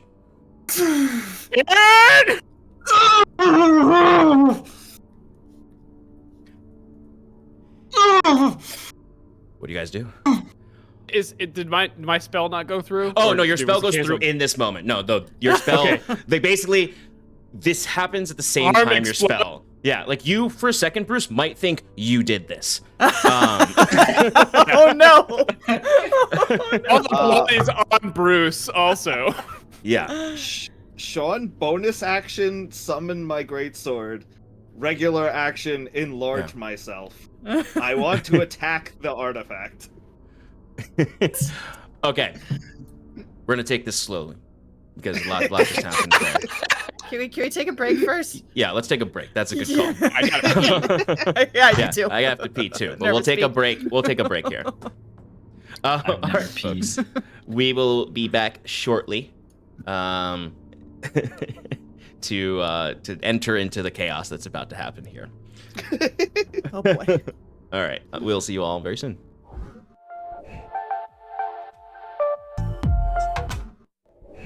Welcome back to Adrift in Aldhalor. Michael's arm just exploded in real life. No. Septimus, like a lot of people who adventure in my games, has accepted a gift from a voice from beyond. Why do they do it? Nobody knows. It's, but he connected with the artifact obelisk and heard a voice answering back to his command, Rise, that offered him a gift, and took a price for that gift by exploding his entire arm. By the way, Mike, which arm is it? Left arm. I figured. In my head, it was the left arm too. And destroyed his backpack that he uses to conceal his mechanical arm. Which, when you all look at the mechanical arm is red hot. As Septimus immediately is teleported. Bruce, where were you sending him? Just the corner of the room, like Yeah, just back away from it. just away, as the furthest point away from it. The furthest point. Oh, In the room. up there. Okay. Hit the crevice in the ceiling. Altair and Bruce are covered in Septimus's blood and arm bits.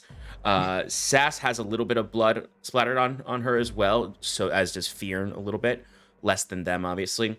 It's interesting when the blood splattered on Sass for a second, like just it was only a few drops, but they were like visible for a couple seconds and then vanished with her invisibility spell. The No, her cutters barnacle came are out and started eating it.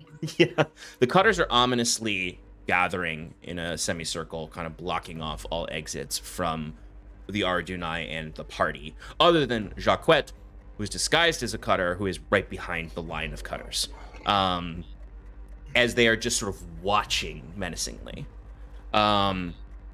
Septimus is screaming in the back of the room from the pain, and like Septimus, it's like also like where the like connections of the arm are on your skin in the back also hurts from the burning sensation of the red hot metal now that's in your back. Can I still control it? Right now, no. Oh, good. What would y'all like to do?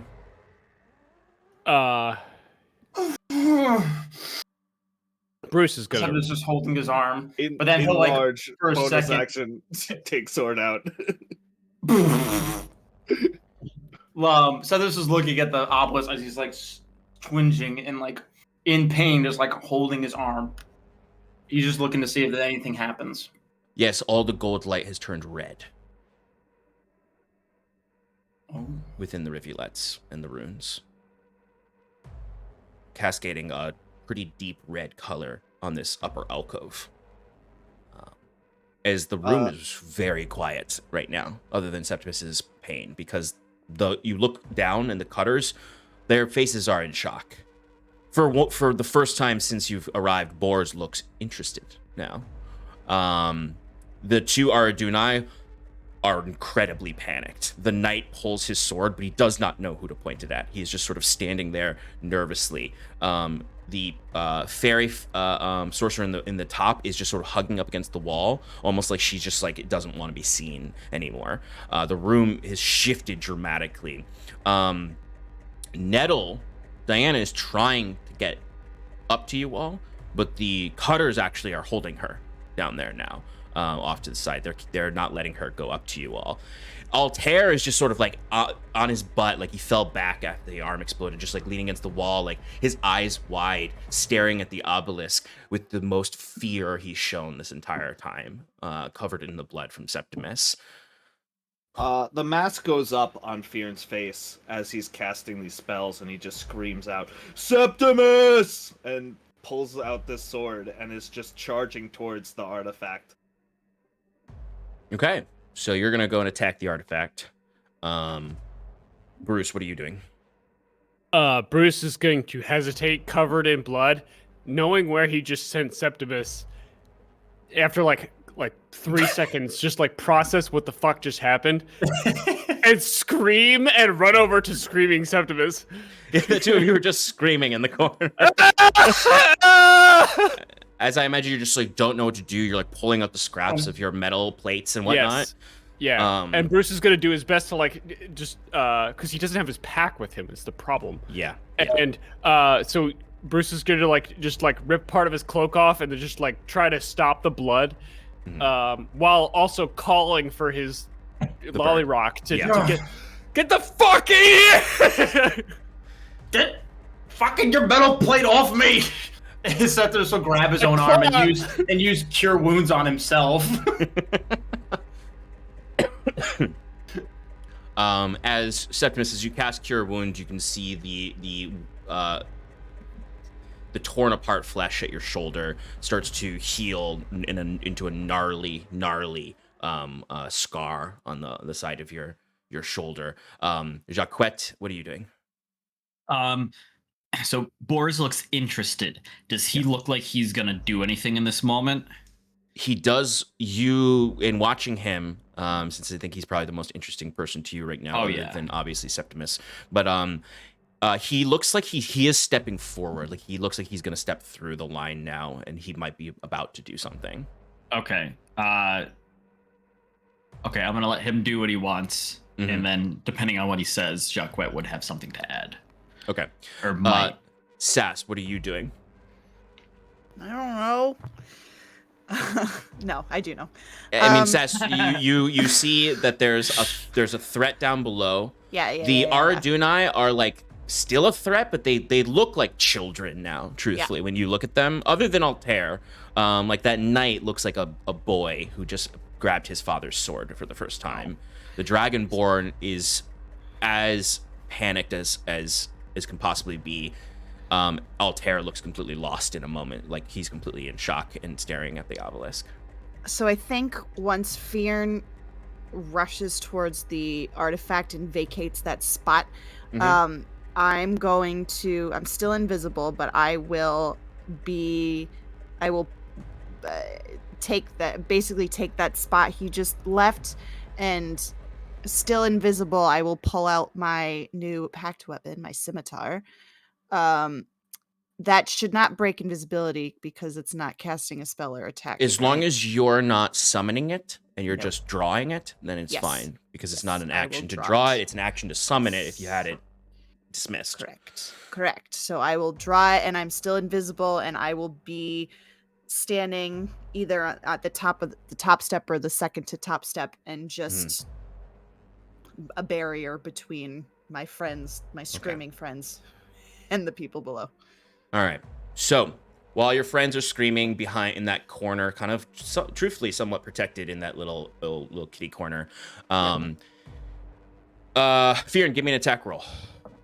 Okay, so just to clarify, Sean, Yes. I'm rushing forward with the sword out in front of me, and I'm trying to kind of use it as a prying device, like a sort of like ripping tool, where like I know that a slash won't like do well against this solid object, so I'm trying to like pierce it and then use my strength to like crack it open, sort of thing. Okay. That's the plan, at least. So I would say then you could, if you wish, you could actually give me an athletics check instead. Okay. As a big boy, I get advantage on strength checks. Oh, that's right, because you enlarged yourself. Right. I need to print big. I need to print big. Yes. Large fear.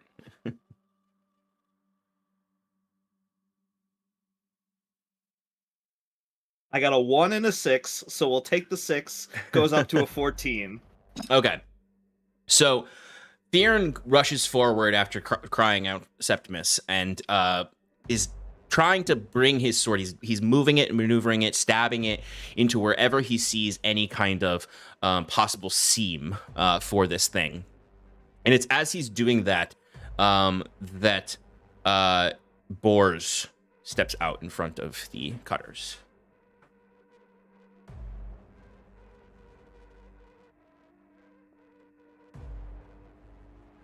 And looks up to you all.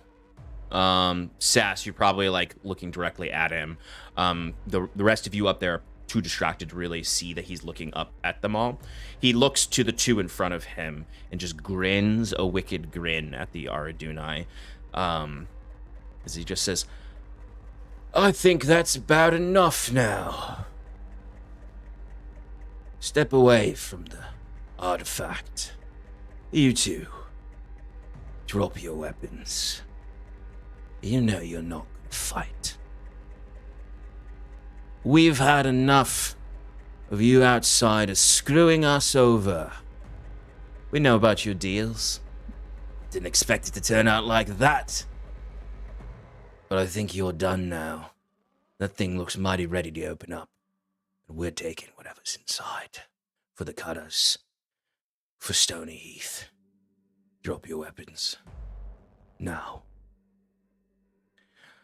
Jaquet, is there anything you wanted to add to that? Jaquet is going to brandish the spear and go, I don't think we should give him a chance. Just take him out now before whatever they summon shows up. Give me a persuasion roll.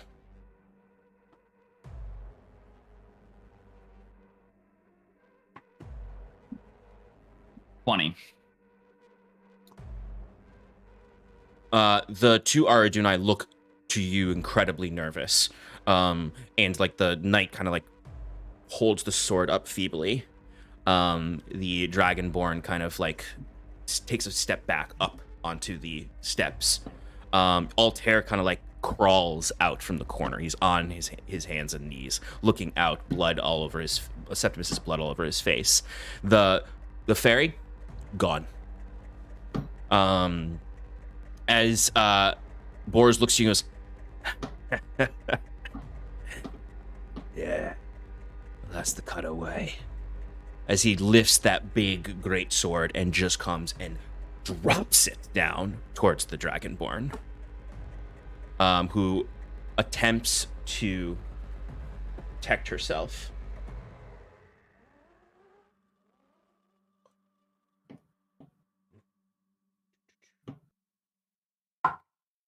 Oh, yeah, he's gonna... She attempts to bring up a shield spell, but this heavy sword rips right through it, and the blade just cuts down across her chest as she kind of gets knocked to her knees. This big wound on her shoulder as the sword... And he just looks to the knight and just brings the sword back up. As you hear the armor crunch as the sword hits into the knight's stomach, and he collapses down to the ground. They're not dead, but they are like prone and like in this moment out of combat, as they're on the ground and they're just like, oh, as he just starts to slowly ascend the steps, watching Aldhalor as he goes up and then looking to Fyrn as well. What about you two? Are you done? Fyrn is ignoring this person completely and is just continuing to wail on this artifact. Oh, you rascally bastard. As he ascends, and he's right next to you now, Sass. Yep. As he's right next to me, Altair is like crawling towards him, like confused. Altair is like confused. It looks on his face like the horror that he may have been wrong now, as he saw the mechanical parts on Septimus, and he's just like whispering to himself, "What are we doing? What have we done? What have we done? What have we done? What have we done? What have we done?" As he comes up to Bors and like grabs onto his like gauntlet, as Bors kind of shakes him off, and then grabs his cloak, or his raggedy cloak, and like lifts him off the ground, and then like sort of lets his neck fall into his gauntlet, and he's holding his neck now, as he's holding him up. "You're just a little man. You thought you could betray the goddess. No." What do you do, Sass? I think when I heard him call Fyrn a rascally bastard, I'll just say out loud, "We're the only ones that get to call him that," and then I will swipe at him with my scimitar and break invisibility and show up. Okay, Jaquet, you did have a hand up there. Is there something you want to do as well in this moment? I was gonna say, depending on what Saskia does. Okay. Jaquet. So I think almost simultaneously, Jaquet would have been like, "Okay, shit, this is going to shit," and he's gonna take out the horn of silent alarm and just blast into it, alerting everyone that it's just time. It's go time. It's go time. Yeah. Let's roll initiative. There was Yeah. no alarm for 4. I have no idea what that means. Ooh. Can I get my hit off on him first? Yes, you will, because you get to. It's a Yeah. surprise attack for you. Yeah. I mean, I still rolled a natural 20 for 23, but still. Whistle. I know, right? Oh, man, I'm catching Septimus's bad rolls tonight. Sorry. They gotta go somewhere. Yeah, Yeah, it's true. They must always be present. they are always present. I don't know. A 9 doesn't seem that bad compared That's to the the best usual. roll I had all night. Touche. Jackie touche. No.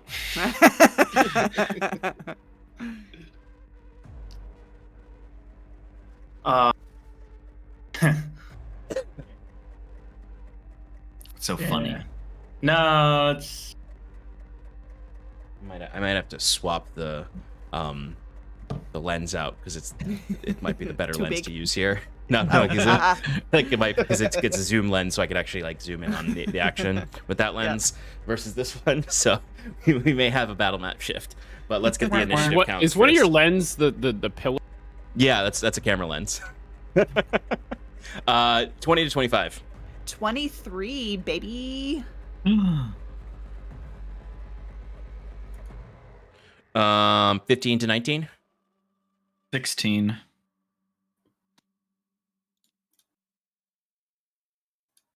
10 to 15. Lucky wait a number minute. 11. hold on. 15. I may have messed everything up. Let me see what I rolled. It's okay. That's why I leave did roll. spaces between what I write. You rolled an 18, Septimus. Thank you. Got you, boo. All right, and Fyrn got an 11. Mhm. And Bruce, what'd you get? 13. 13. Okay. 15 minus 2.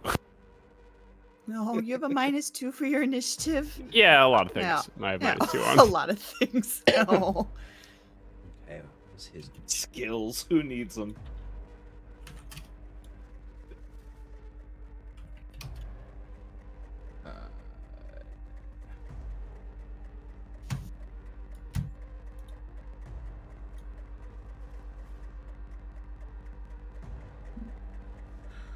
Okay.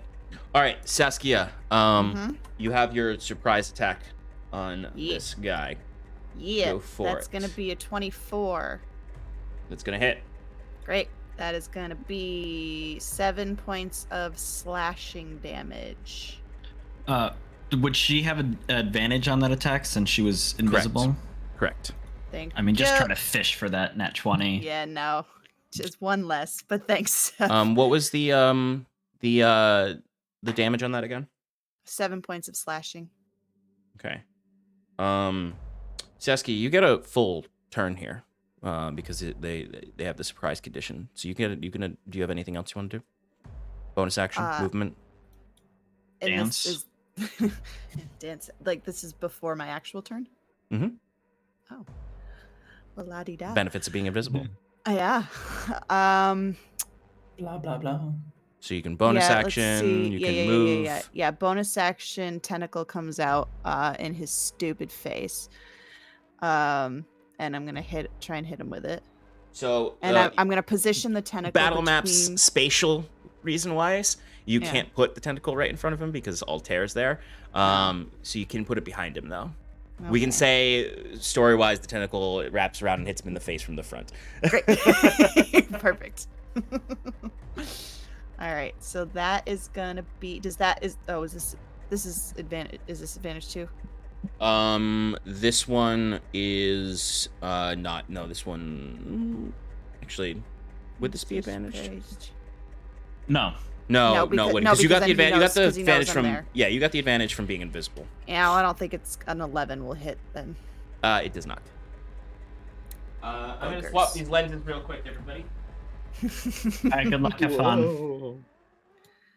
I guess I can throw some music on. We've all just been transported into the white Ah!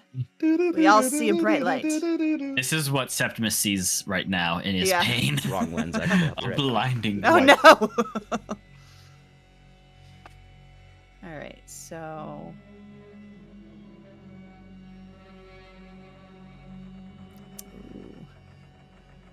new music. I like it.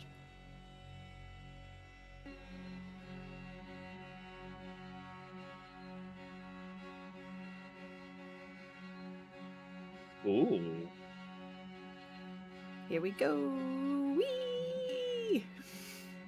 That actually is much clearer. Yeah. Sometimes I don't know if it's like the clarity of his lens or if it's a Discord thing, you know? Ooh. I like the music. Okay. That's really good music. I like it. Really good. Oh, let me turn the music up real quick. I'll turn it up on my end too. Hell yeah. Okay, so Saskia. I missed. Yep. But you still hit the first attack though. Yeah, but I have I assume I'm going first. Yes. Yes, you are. So everyone watch this guy basically just sort of come in and just be like, I'm just gonna kill you all, basically, and just start to slowly work through the Aradunai, who are not dying when he hits them, more so they're giving up immediately. Their morale is tanked by this all happening.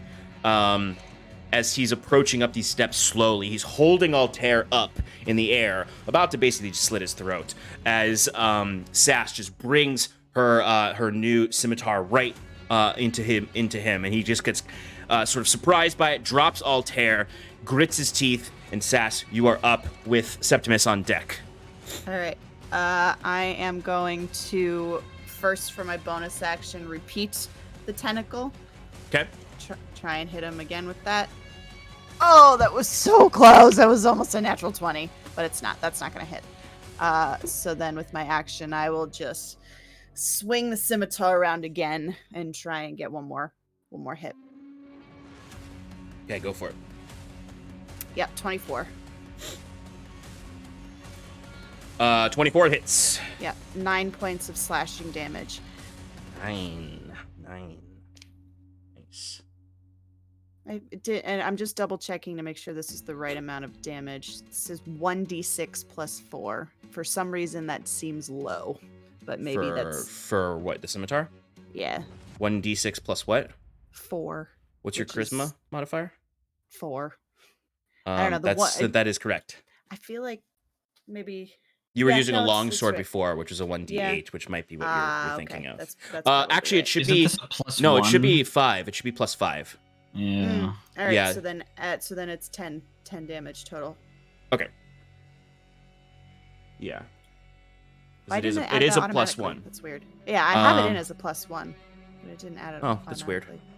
automatically. Did you click it on as your packed weapon? Yeah. Oh, okay. Well, that's weird. All right. Well, just remember to add 1 to it. Yep. And then I can't move anywhere, so that's my turn. Okay. Septimus, you're up. You're in the corner there. Can't really see you. No one puts baby in a corner. You're back here. My name's Septimus. That too.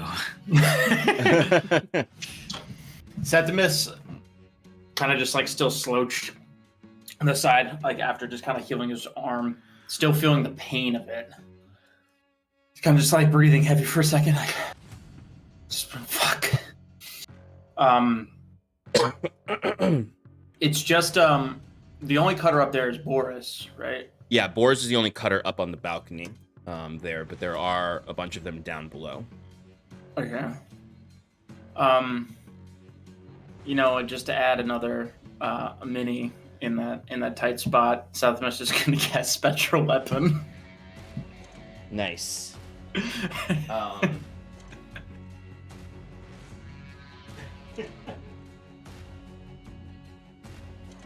And go for an attack. Oh, I found another card. Go for it. Oh, Jesus. 9. Against Boris, that's not going to hit. Yeah. The way his action was turned to kind of like regain his composure, as he'll kind of like stand up and assess the situation on the battlefield after being dazed. That'll be his turn. However, I feel like, and you can tell me if I'm wrong, after Septimus blood screeching in pain, Sal heard that. Yes. And he's just fucking coming in from Uzbekistan, charging in. I'm gonna do I'm gonna flavor this, and if you don't mind, Mike, move Sal for you, if you don't mind. Go for it, yeah. So as Absolutely. this sort of all happens simultaneously, as you hear the screaming, as the fighting begins, the sound of clashing metal with the crunch of the knight's armor and Sass engaging with Boris, you just hear, and from that little crack in there, Sal just leaps out into the battlefield, Hell yeah. landing right in front of all of those cutters, just landing down, and I'm gonna say does a little bit of a group attack. He doesn't necessarily deal damage, but he is gonna attempt to knock them prone by landing in front of all of them like that.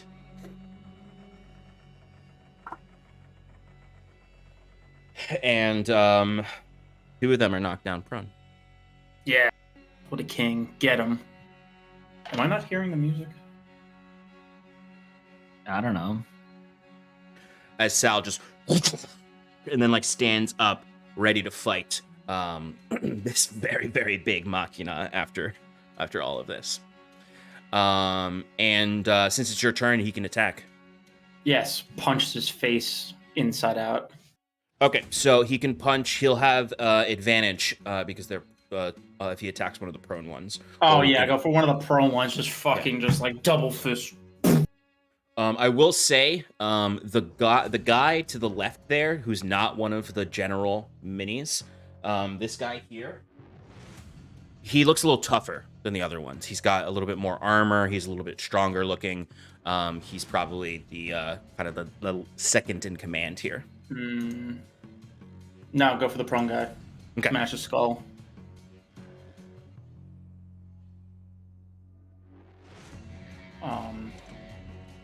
Sorry, I'm trying to find his attack roll. Attack.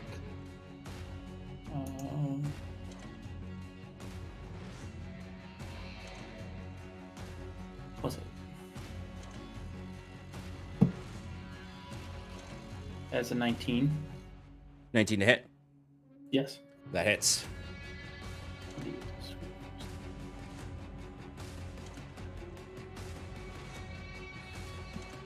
That is 8 points of force damage.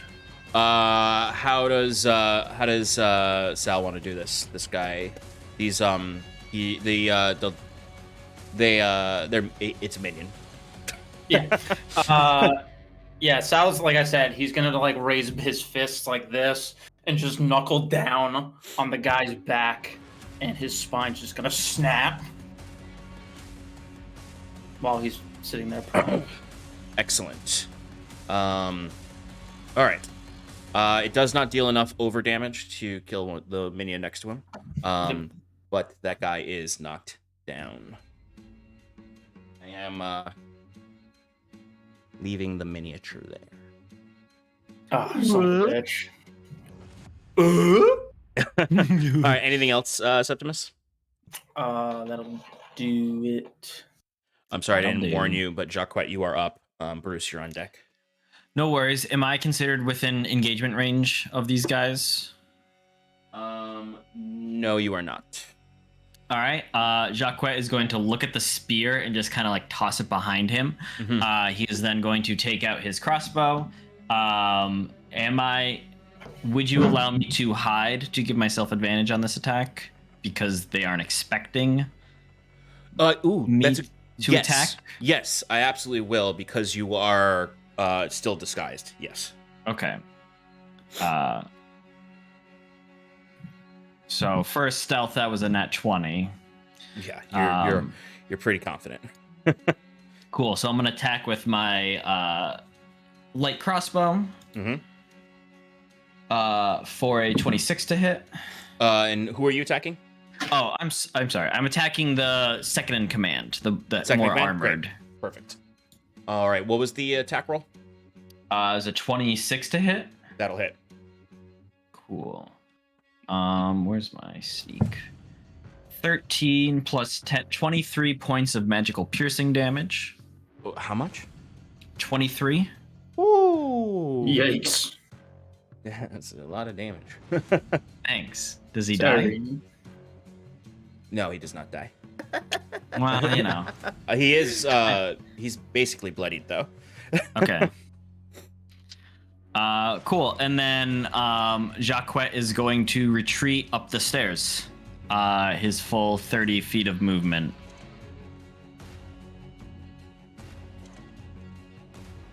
Okay. Gets you to the top of the stairs.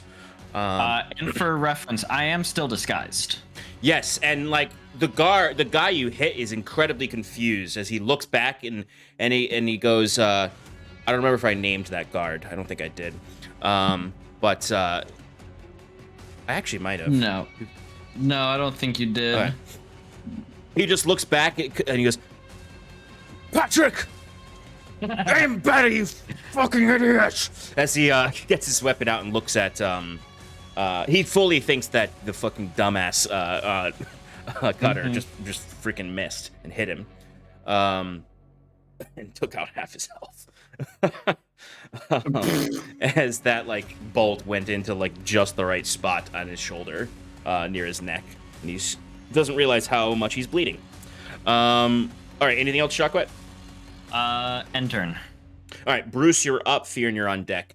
The enemies rolled like shit for their initiative. Clearly. Woo! All right, so who is in my vision? 30 feet.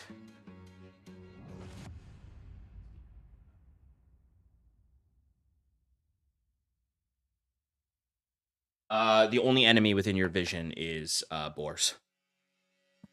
But everyone, the Aradunai are all in your vision, and all your allies up on the dais are in your vision.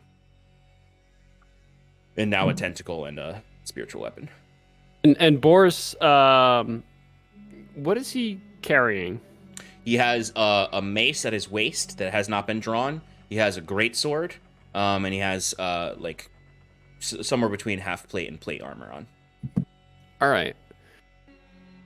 Oh. Bruce is going to just. It's he's gonna just be so wound up that he's gonna get really angry. He's gonna get so angry at the situation. Rage. And he's going to look over at Boris, and he's going to slap his sides and turn his feet, and he's going to grip his sides, and he's going to cast heat metal on his half plate. Yeah, I had a feeling you were gonna do that. I thought you were grabbing your own sides for a second. No, yeah, you're revving yourself up. Wait, so you're casting heat metal on yourself? That's exactly what Bruce is doing. No, that's exactly what he did. Up. He's gonna grab his thighs and rip himself up and just staring at Boris. Oh, okay. Yeah. Yeah. Yes, okay, good. That is what I thought. Holy shit. Okay. The metal of the half plate is starting to heat up and turn bright red. As Boris. Your days are over, mister. I was going to type in heat metal to pull up the spell, and I typed in heat boars. Which is what we're doing. Okay, so ooh, man, this spell is so fucking good. And it lasts a minute, Jesus. Okay. Yeah. You can't even drop it. It takes forever to doff this kind of armor. So, you did a good job. Okay. All right, so you go ahead and roll damage. 13 points of fire damage. Love it. This guy. Ooh. Okay. Anything else, Bruce? No, Bruce is just gonna stare very intently. Yeah, I mean, I imagine that Bruce looks kind of frightening for the first time because he is a kobold, so like he is a lizard creature that is angry, and I imagine like sharp teeth are bared, and like there's like this much more aggressive, like almost animalistic dinosaur-like growl coming from him as this this heat metal spell goes on, and Boris is like a beacon now as his armor is heating up, and you can hear as he's going to use his first villain action at the end of your turn. A villain action. Ooh. Ah! As he's just going to scream down to his soldiers, fire! And every one of his units within 60 feet of him who can use a ranged attack is going to get a ranged attack. All right. Oh dear. Does Bruce have an enlarged medulla oblongata? All right, so there's going to be 5 ranged attacks that are going to happen. All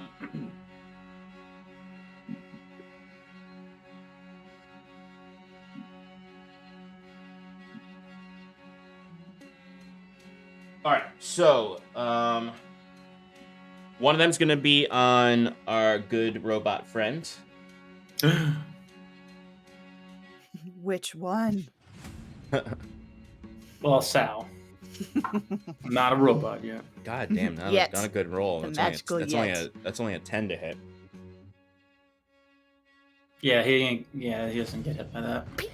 Okay, so there's gonna be 2 on Sass and 2 on Fyrn. All right. Sass, yours is a dirty 20 to hit. Mm-hmm. Okay. And then the second one on you, Sass, is a nat 1. Nope. Okay. That's cocked. Fyrn, that's a 19 to hit. I cast shield that doesn't hit anymore.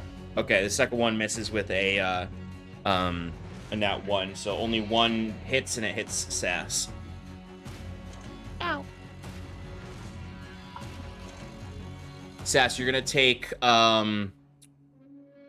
7 piercing damage. Okay. All right, that is that villain action. Their crossbows did not do as well as he had hoped, as he is burning inside his own armor. He's Fyrn. blinding his guys. Yeah, right. Fyrn, you are up, and then it is the baddies. Fyrn's one-track mind. He's gonna try and attack this artifact again. Same Okay. method. Give me another athletics check. Fucking machines, man. You can't trust them. I got a 25 this time. Okay, you finally get a little bit of give on the blade, and the blade does get between a seam. It doesn't open. You'll have to do another check to pry it open, but you have gotten in. You've made progress. Man, why didn't anybody think of brute force right off the bat? Come on, guys. What are these guys thinking? All right, so it is now the Cutter's turn. So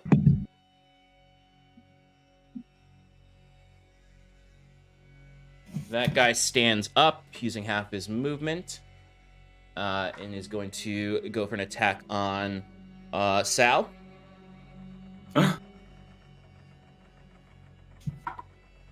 I don't think that's gonna hit within 11. Does not. Okay.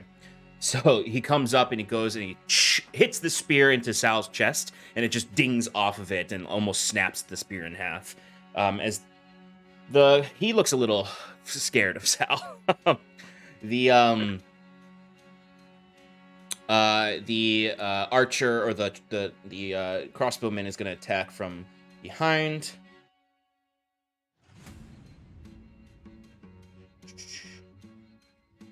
And they're going to use their exploit opening feature to gain advantage on this attack roll. Okay, it's going to be a nat 20 from this crossbowman. And he is using, let's see, point blank shooting on this. So he's going to deal extra damage. All right, so that's going to be, let's see, 10 plus 7, 17, 21. What a tricky shot. 24, 27, and then plus 12, 27, 19, 39 damage to Sal. Sal's down. No. Damn. No. As this like spear goes up and he goes to stab him with the spear, and the spearhead almost breaks off, and then you hear the trick shot behind him look and just say, "Move aside," and just takes this heavy crossbow and just points it directly at Sal's chest. Sal is almost about to step forward to attack and stop him as this bolt just dents into Sal's chest, leaving a deep indentation as the bolt is pierced through. It hit the core and Sal falls over. Okay. All right, so these guys are going to move up.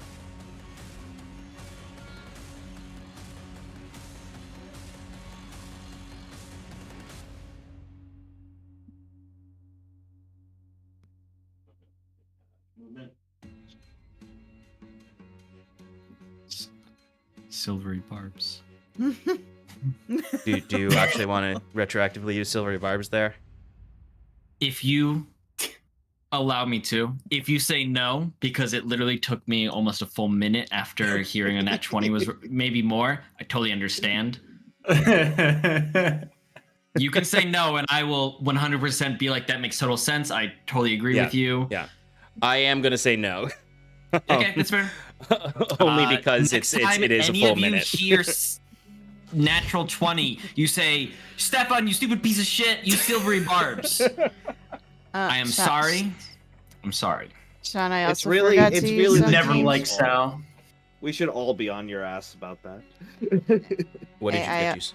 I have a reaction that I can use for my coil. If me or a creature I can see takes damage within 10 feet of the tentacle, I can use my reaction to choose myself and reduce the damage. It's okay if it's too late because It is too late, but I don't think it's been like anyone. Not with. I can not do within it to 10 feet. myself. I can do of the tentacle. You're not It's within within 10 10 feet feet of it's within Sal, 10 though. feet Who of- are you going to block the damage? Oh, because you took damage Myself. Sorry, Yeah. I forgot that an arrow hit you Yeah. or a bolt Yeah. hit you. Yeah. I'm in the spirit of not allowing Stefan to Yes, do that. that I'm is also fair. not going to allow That you is to do fair. that. That is fair. Um, I just needed to voice it so that I remember to do it Yeah, next with time. with me upping the combat game, I am. Yeah. You might That's find me to fair. be a little less generous than I have in the That's past, where I'm okay. like, oh, that was 10 turns ago. Go for it. Perfect. That's I like it. okay. Punish Yes. us for being bad. We need to remember our shit. So Okay. these stairs are very crowded now. Yeah, That's good. That's they- good. That's really yeah, good thing. They We Why? don't want- Well, they 'cause can't if we're get up to you open right field, now. we're dead. Um, we need them all scrunched One of together. them, though, is close enough to Fyrn that they're with the gap they have. They can get their spear up to try to attack Fyrn. I am That's large. what I imagine it looks like. I don't think this is gonna hit. And you also still have your. It's a 17. You still have your shield up too. That's my AC, but if I have my shield up, Your shield is still up. It's up I- until your next your turn. Oh wait, when did you use shield again? I think I used it before my turn. Oh, okay. Then shield ends at the start of your turn, right? Okay. That would, yeah, So that's what I. So then this would hit you then. Yeah, so that's fine. I'm not gonna block it. It's only 1 point of damage. Don't worry. Oh, cool. Let me roll the concentration save anyway. Hey, you know what? That's the thing about minions is that 1 point of damage does force you to do a concentration Yeah. on a 10 Ooh. DC. I made it. It's fine. Okay. Oh. What are you concentrating on? Being big. Oh. Yeah, and large. Right. Yeah. Okay, there's going to be a few trick shot attacks now. As there are some more trick shots in here. No. But yes. We count, Can we assume that those four back Yes. there are all? yes. Okay. Thank you. They're all cutters. I meant all archers or Got trick it. shots. I see. Yeah. Okay. Yeah, all the archers are trick shots. All the speared minis are the minion, and then Got there's it. the one guy who's the second in command. Okay. Okay, so they're gonna go for their attack on Fyrn and Sass again. Okay. This isn't a yawning moment, Shannon. I'm sorry. I came out of And nowhere. they are gonna use their exploit opening. Get advantage. It's a feature they have that gives them advantage 3 times a day. Damn. Which How do I get that? didn't help them. They missed. I don't know. My AC's pretty low. First one misses you with a 11. Okay. I guess yeah, I don't know what your AC is. Actually, I should. It's 14. Okay, the second one hits you. Okay. Okay, that's going to be 12 points of piercing damage. No, it's not because I use my reaction to reduce it by 1d8. Well, With okay. my tentacle. Roll your d8. Because it sounds like there's still going to be some damage.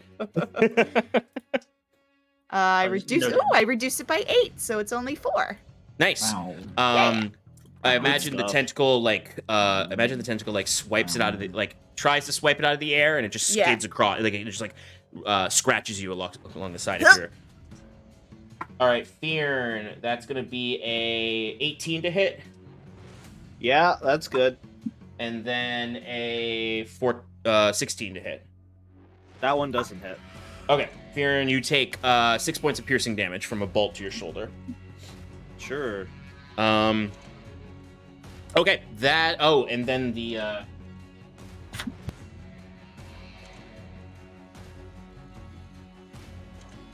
second in command kind of like walks up and just because he can't get up there, just sort of shouts out, "Fight us, you cowards, and drop your weapons! You're outnumbered!"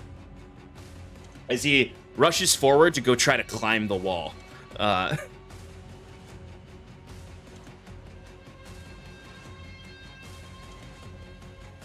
It doesn't. Oh wait, he can dash.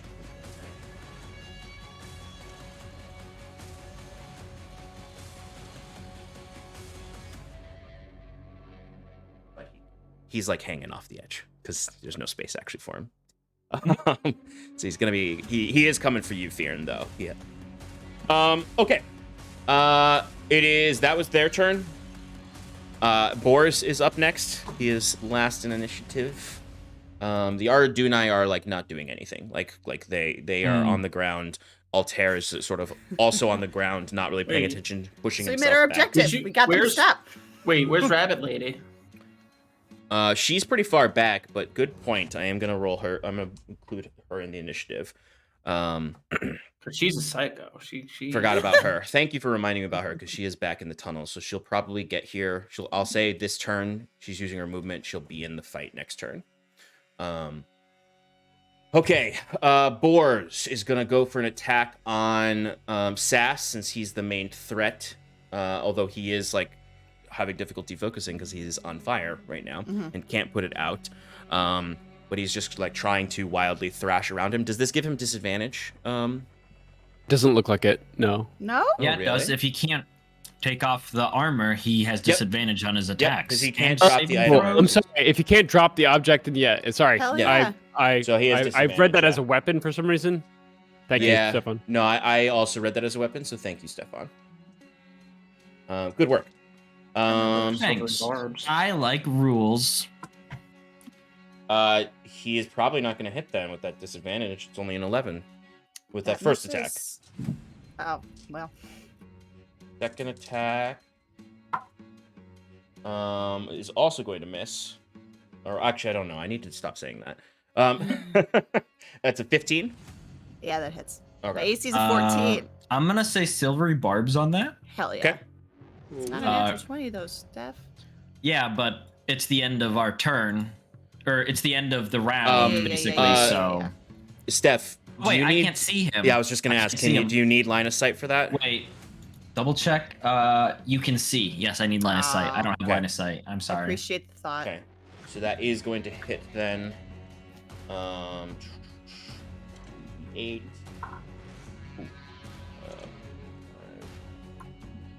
You're gonna take what is that? Math. 13 points of slashing damage and 3 points of poison damage.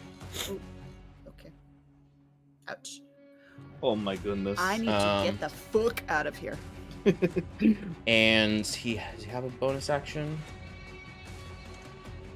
Yes. He is going to look at you, Sass, after like the first attack misses. I imagine like you're able to kind of like do a very quick parry with your new scimitar. Since it's a magic item, it's able to parry this heavy sword that would have shattered a non-magical sword. And as the sword gets moved away, he brings it up and kind of just hits you as the blade hits you in the stomach, and you can feel it pierce through your armor, and you can feel the wound and the hot blood underneath your armor. As he then looks at you, smirks, and just says, "Kneel," and kicks you. Give me a strength saving throw. Okay. Oh, this is not going to go well. That's an 8. An 8. Okay, you are knocked prone, Yep. and you're gonna take 8 points of bludgeoning damage Oh, God, I need to get as he's looking down and just sort of grinning down at you. And stay down. All right, that is Boar's turn. out. Is it my turn? It's Saskia. It's your turn. Yeah, fuck yeah. Okay. All right. First question I have for you. Is there somewhere in this vicinity Mhm. that I can potentially, hypothetically, bamf to? Like, can I get Like to the teleport? Yes. Does the cylinder have a top? The cylinder it goes all the way up to the ceiling, but Okay, like I so said there's no top earlier, there. there are like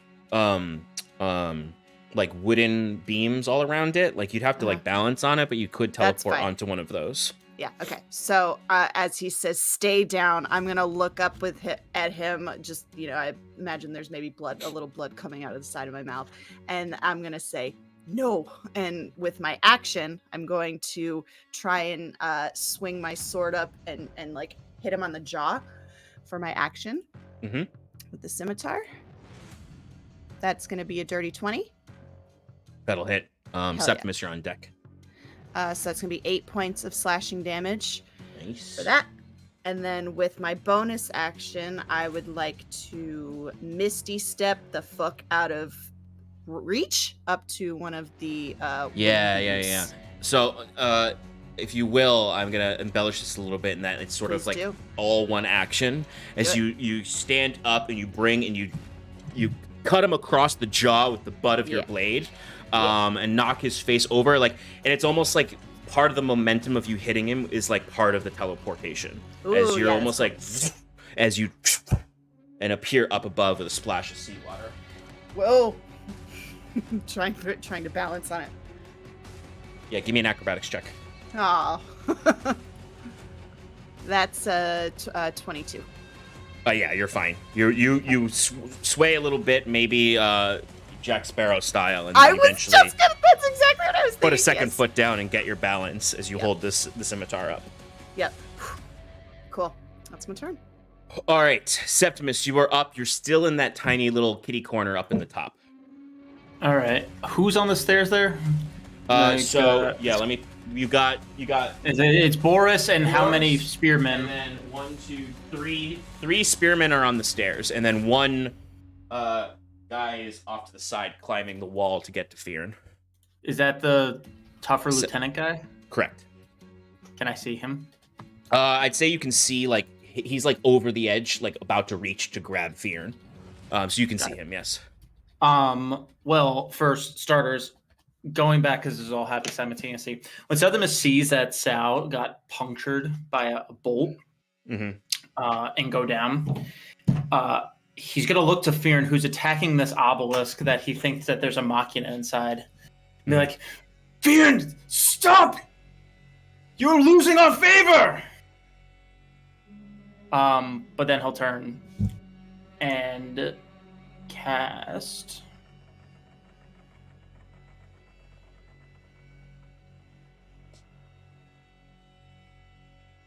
Fyrn, you can give a quick response if you want. Where are you focusing? Fuck you. He replies, "Fuck you." Yeah. He went from shouting Septimus to fuck you. I cast Hold Person at 3rd level against Fyrn and Boris. Oh shit. Great. Ooh, Love nice, it. nice. Okay, what's the DC on that?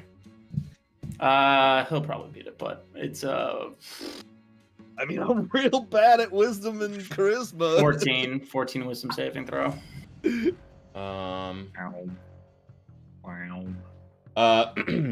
So, Nat 20, let's go. -1. -1. So Boris fails it, but you see him as he fails it, like he starts to slowly freeze, and like the hold person comes into place.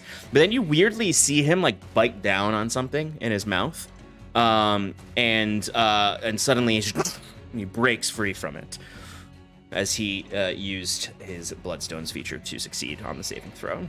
But he's going to take some damage for it. Ooh, wow. He's going to take 3 points of damage. So the spell technically did take hold for a second on Boris, but he used one of his features to get out of it. And then bonus action, spiritual weapon, which I forgot last turn. No problem. Go ahead and attack with your spiritual weapon. Where are you? Boom. A 22. 22, that's definitely going to hit. Get him. 8 force damage. 8? Yep. Nice. All right. So as that happens, he bites down on whatever he has in there, and he sort of shakes it off, kind of does the Henry Cavill, like, reload his muscles. Then the weapon goes and smacks him across the back of the head with the ethereal hammer. Okay. Anything else, Septimus? That, I think, does it. All right, Jaquet, you are up. Can I see the second in command from the window? Let me see. Move up window. I would say he is just out of your vision. Okay. But you can see this one spearman here, and then all of the field. There's no way that I can get like a through shot on anyone, is there? Not right now. Not with the way they're lined up. All right, then I'm gonna just start taking out those archers. Great. So bonus action to hide. Perfect. Give me that stealth check. What's your stealth modifier, by the way? Plus 10. 25, and I get advantage if I'm trying to hide from sight. Okay. Because of the cloak. I was just checking if I could just tell you that you always are hidden from them or not, but there is a chance of failure. So. Okay. What was your roll? 25. Yep, you're good. You have advantage. Right. So I'm going to hit one of those guys just in the middle. We'll say the unpainted one. Mm-hmm.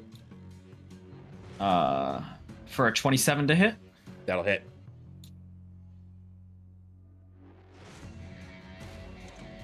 For a total of 21 magical piercing damage. Ooh, hell yeah. Magic. Okay.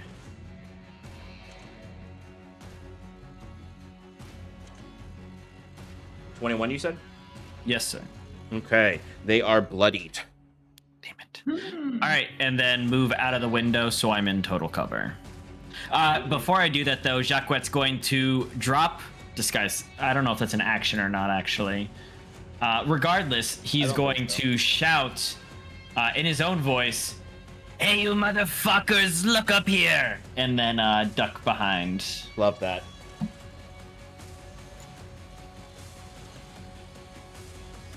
Okay, Jaquet, you've ducked behind total cover as they do all suddenly look over towards where you are. Mm-hmm. Don't see anybody, but still hear, "Hey, you fuckers." Anything else, Jaquet? End turn. All right, Bruce, you are up with Fyrn on deck. So Bruce is still very animalistic right now, still gritting his teeth, looking towards. He hasn't moved. Bonus action, twist his foot and heat metal again automatically. Nice. Roll damage. 2d8. So looks like it's 9 fire damage. Okay. As you just hear boars just sort of like.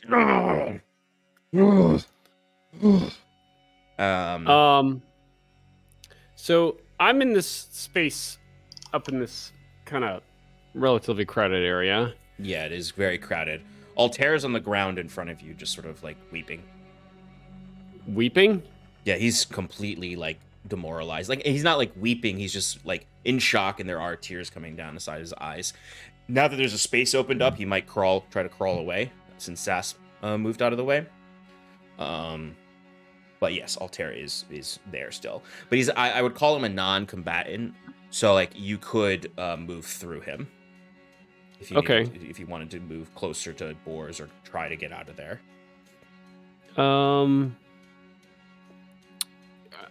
I think Bruce right now feels more cornered. Well, you guys are 100% cornered. Like the only walking path is blocked by boars and 3 spearmen. You'd have to jump off to get out of there. Can I see the 3 spearmen? You can, yes. And, yeah, you can see everyone except for the archers out there. So Bruce is gonna twist his, move his front foot in a radial direction and cast magnify gravity on those 3 spearmen in the back. Hell yeah. Still and gritting his teeth a little bit more. Looking down while he does it. And magnify gravity. 17. 17? Cons, yep. You said? Yep. Oh, okay, nice. Alright, so they're okay. They're probably going to fail this. Oh, actually, one of them did succeed. 1 succeeded, 2 failed. So the unpainted one succeeded, the 2 painted ones failed. Alright, that will be... 1 second, sorry. Oh, alright, well not great, but 6 damage on the ones that failed, and 3 damage on the one that saved. They're minions. I just remembered. So, Oh. they all. How does this take them all out? So the magnified gravity literally just brings them down to the ground, and they hit their heads on. Oh, I just realized. Yep. If the minion saves, unless the damage exceeds their max. I just realized that as well as I said it. So 2 of them are knocked out. Okay. 1 of them is still there because it did not exceed. The damage did not exceed its maximum health. So for the 2, the magnified gravity literally just brings them down the stairs at a brutal force, where their heads would snap on the stairs. Yeah. They get knocked back, and they. Ooh. I'm gonna take. I just imagine blood is slowly dripping down the staircase. Those minis I am taking out. They can't be raised by a different feature unless it's magical. Okay. Anything else, Bruce? After that horrific execution of 2 cutters. Bruce is just it's at its wit's end. Yeah, Bruce is feral. Okay.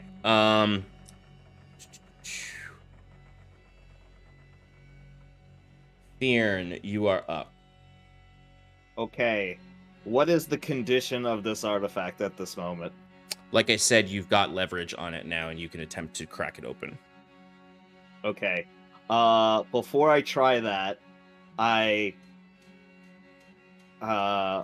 just scream out back to Septimus, "I'm trying to save us all, you daft bastard!" And I go for a pull. All right, give me an athletics check.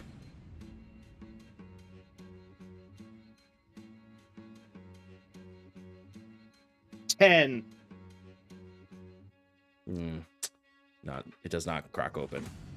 I know. You feel it resisting your pull. Very sad. And I'll say with this, like, you feel like you would have to get a really, really, really high roll to crack this open. That's the plan. All right. At the end of your turn, Boris is going to use his next villain action. As he is going to he's like in this like writhing pain as this armor is still heated up on him, as he'll just shout out to them, "Form up!" And the archers are going to kind of tightly pack themselves together in more of a defensive position,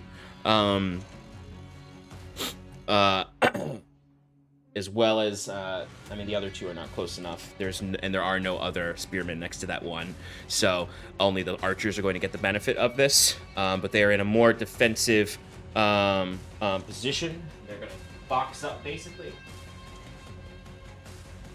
to gain attacks on them. Now have melee attacks. Attacks on them now have disadvantage.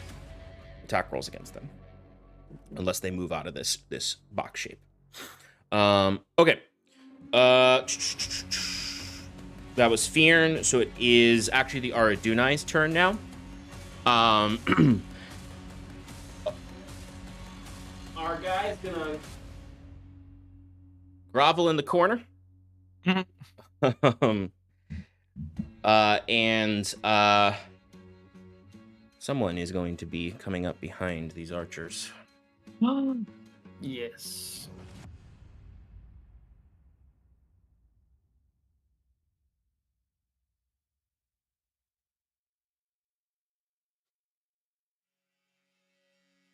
As our favorite bunny masked creep is going to come up for an attack on this guy.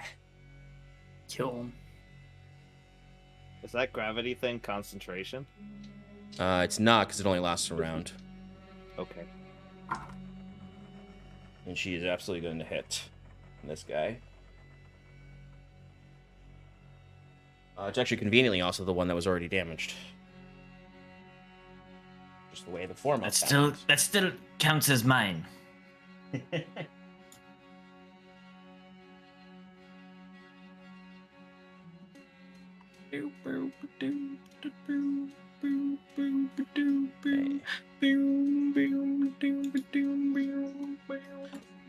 As she takes this guy out, as she comes up behind, and you just see anyone looking down or catches this, Jaquet, you might be like peeking around the corner as it happens. She just like basically just comes up out of nowhere and sinks these 2 blades down into his clavicle, the opening exposed areas of his clavicles, and he is taken out. Okay. That was her turn. She's gonna bonus action. Actually, she doesn't even need to disengage. She could just hide back, run and hide again. To the shadows. Give a stealth roll for her. She is safe. And you can actually see that the Dragonborn and the young knight are actually like kind of like coming to a little bit. And the young knight is kind of like pulling himself, crawling on the ground, and trying to push himself back up.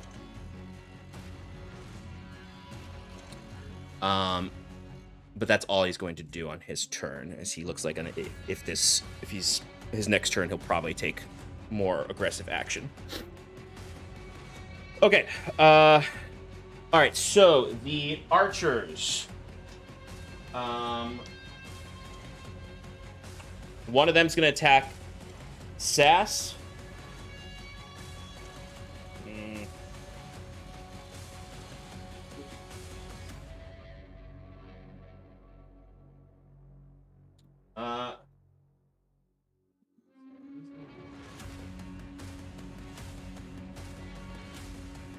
So they have broken their formation after the attack. One of them is actually going to attack Bruce. And then actually 2 of them are going to attack Sass.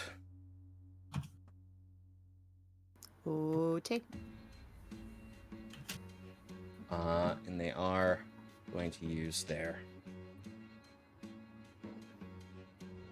blade opening. They have 2. Okay, Bruce, that is a 18 to hit. Oh, definitely hits, Bruce. For 13 piercing damage. Oh, Okay. shit. And do you need to, it's concentration for heat metal, right? Does I need to roll that? Okay. DC's 10. Saved. Okay. Sass a 23 to hit. Yeah. Yeah. And then a 24 to hit. Mm-hmm. Okay, first one is 12 piercing. Sass, I'm how down. are you? I'm Okay. I'm gonna fall. Probably off of the beam that I'm on. Yes, you are. So Sass, you're up there and you catch your balance, and then 2 bolts hit you in the back, and you fall. Is that gonna be 2 automatic death saves? Failed? Yes, it will be. I would like to silvery barbs that second one. Okay, then it is not 2 automatic death saves. Well, I still guess have I should to roll. I should roll the hit. Yeah. It is a miss. He rolled a 4. Okay. Okay. Who's first in the So- initiative order? But that was still... Sasses. I can't give her advantage if she's down. yeah, the first you one, can get- yeah. Because the first one Does it hit with a stipulate? 12. Can you give advantage on the death saves? Is that an attack roll, ability check, or saving throw? I don't think so. It's a save. I don't think it's constitute a saving throw. Saving throw. You look that up real quick while I I'm determine looking where it up. Sass falls. Okay.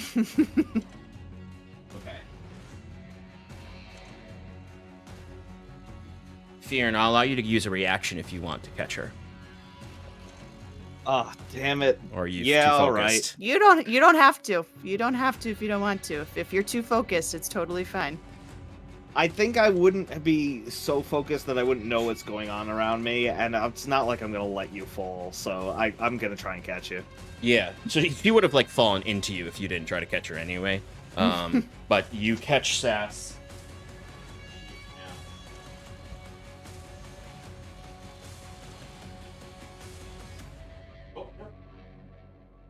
I didn't need shield anyway, you took all the damage.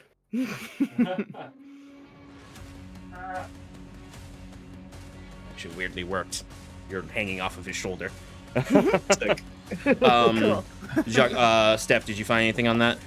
It says you must make a special saving throw. So I'll leave this up to you, but it says saving throw. death saving throw. So I will allow it then, because it does say saving throw, and saving throws okay, fall so under that. you've got advantage. Cool. Thank you. Okay, Sass, roll your first death saving throw. You got it. Good thing is that Fyrn caught you, because if you hit the ground and took damage, you would have also taken a death save. All right. What about? Doesn't the Baron get a turn? Oh, I have 1 6. Oh yeah, isn't it Boar's turn? It is Boar's turn. I forgot. This is why I don't like it when my cluster of enemies are next to each other. There's actually also another person who gets to go. A few other things that I just forgot about.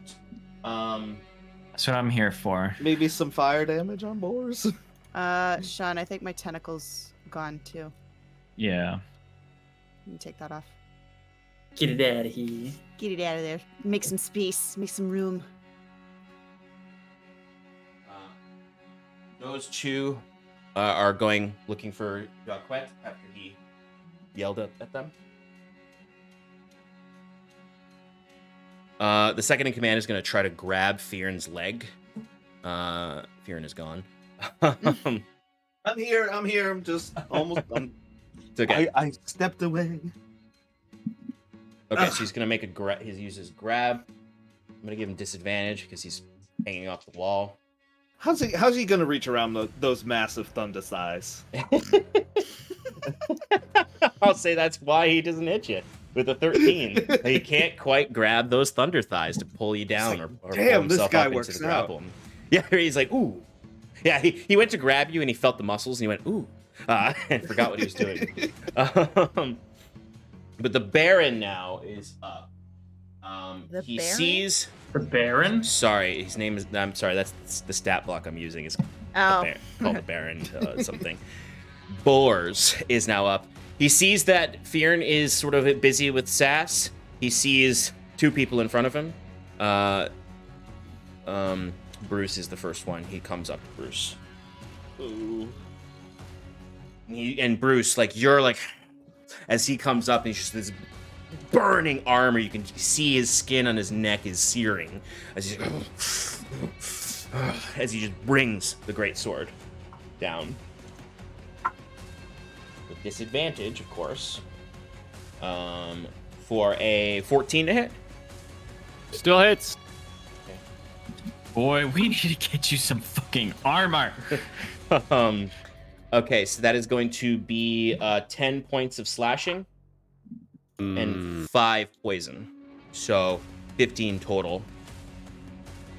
So still 10 for the con save for the concentration. Make the concentration. You made it?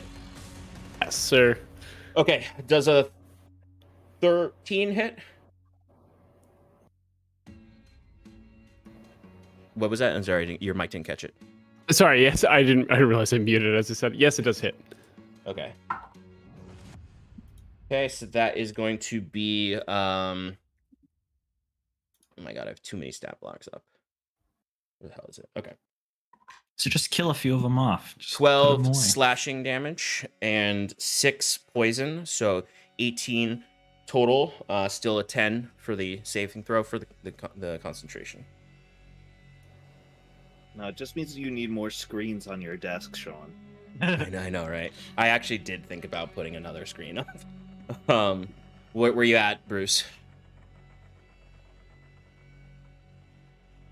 You look like you're thinking of doing something, but I can't tell.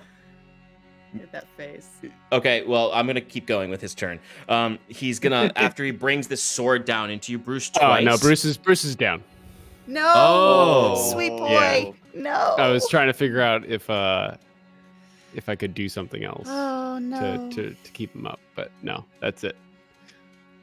So he looks down at your body. Puny rat. As he looks up at Septimus, and he's gonna bonus action kick you for 2 death saves. Oh. Ooh. As he just kicks your body using his bonus action kick. Oh, kicked Bruce, not Septimus. Bruce, yes. It's like, when did Septimus go down? When Bruce did.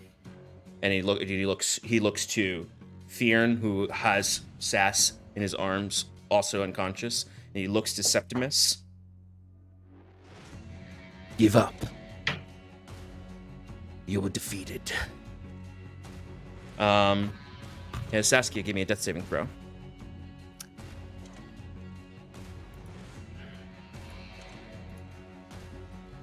Natural 20.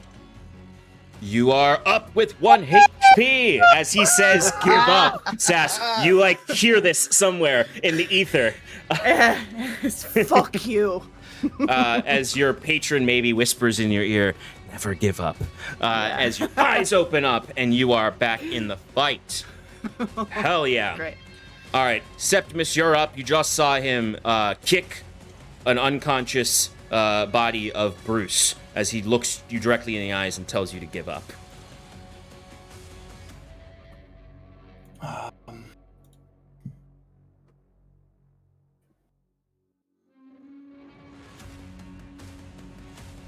Septimus look back, be like, my will's not broken. As he'll wait. Ooh. Better rethink something now.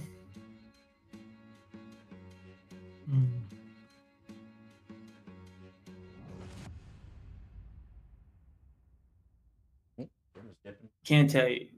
Can't do 2 spells. Nope, unless you're a sorcerer. Oh wait, did I tell you that I'm also a sorcerer? 3rd multiclass. Yeah. You got the charisma for that? I got the magic initiate feat. I'm gonna. Welcome. The Meta I'm magic. what are you Well, doing, buddy? first level spell, bonus action, healing word. That's what I thought. Yeah, it's pretty risky to leave your guy down with Yeah. one death save. Yeah. This is one of the reasons why I do always consider the idea of doing the concealed death saves. Yeah. Not for this exact situation, Right. but it's just an interesting idea. You but heal for 4. I do love the idea of it. Yeah. It's the kind of thing that I'm always not sure how it really will play out though. If it would get old fast and suddenly become frustrating. But anyway, we'll talk about that later. We gotta keep going. I think in this situation, it was pretty evident where I was at. Yeah, yeah. Even with because they weren't rolled death saves, they were an attacked death save. Okay, so you're back up with 4 health. Whew. Is is a cantrip count as a spell? No, you can cast a cantrip. Yes. Okay. As I say, will's not broken, and healing word Bruce up. Septimus will, with the hand he has left, cast Sacred Flame. Nice. And just shove it at him. 14 dexterity saving throw. Okay.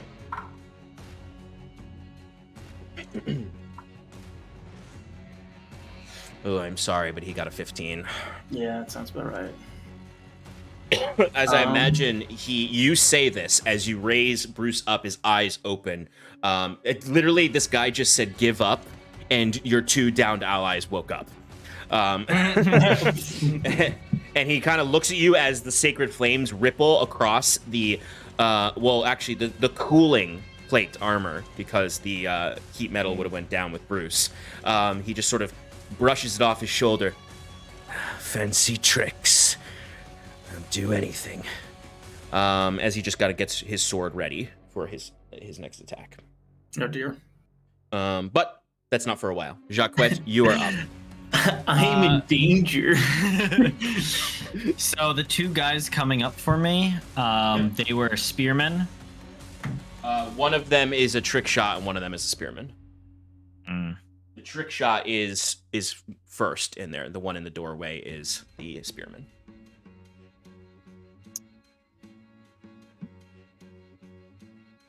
Okay. I am going to switch out to 2 daggers.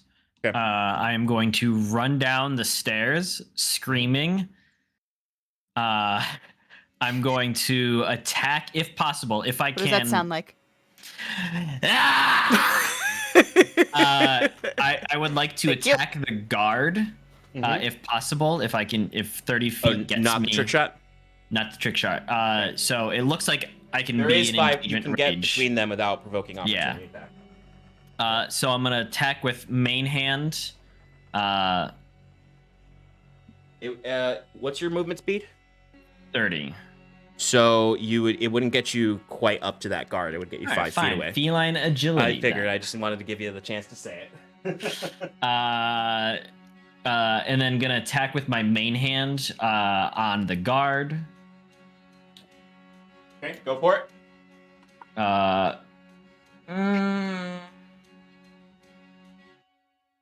For an 11. 11 does not hit. All right, then I'm going to attack with my offhand at the guard for a 19 to hit. That will hit. All right, and I mean 5 points of damage to the guard. Okay. Oh, he's a minion, isn't he? Yeah, I'm checking for the over damage. Clarify for me the minion rule if it needs to exceed the maximum health, or yes, because you met the maximum health. Right, so that wouldn't carry over. Cool. Also, if the trick shot isn't a minion, so it wouldn't be affected by those rules. Silly Billy. But he is taken out. And awesome.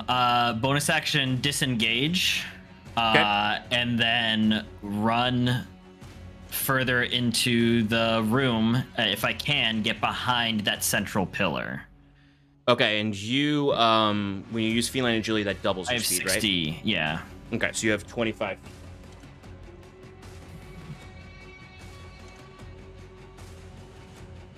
Okay, that gets you right there. So you're behind it for the trick shots and basically everyone. Yeah, that's good. And this way I have line of sight on the main conflict. Am I within 60 feet of folks up there?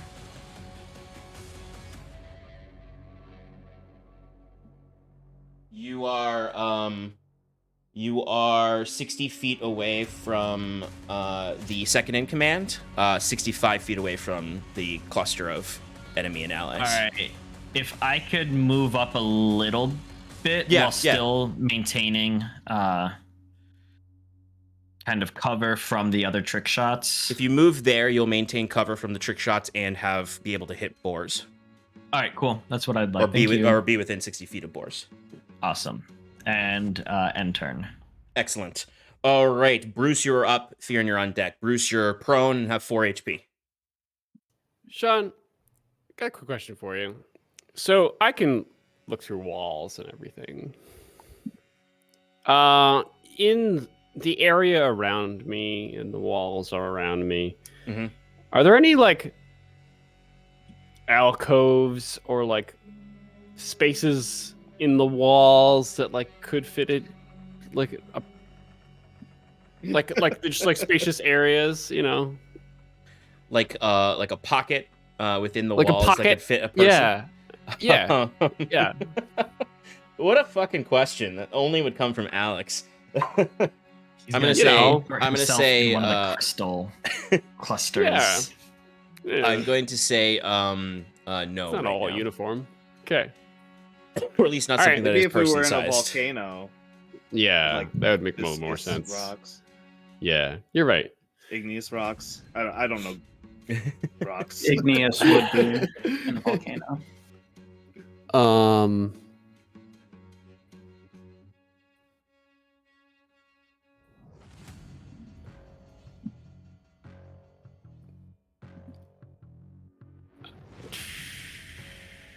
All right.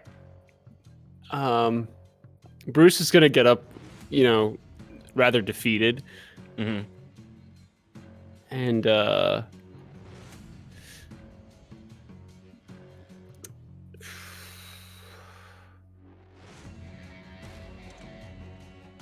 I think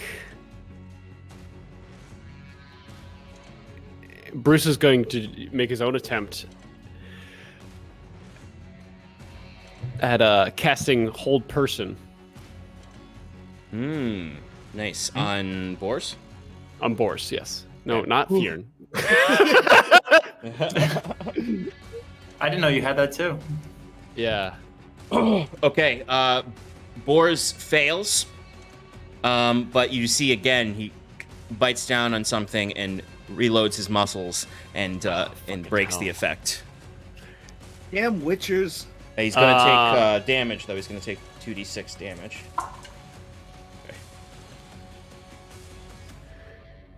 Okay. Bruce, covered in blood, you know, covered in his own Your blood. own Not only and Septimus. yeah. And a little bit of Sass's, since he did hit Sass with the sword. Yeah. He's much just more gonna spit blood? out some blood with his hand on the wall, just like, fuck you!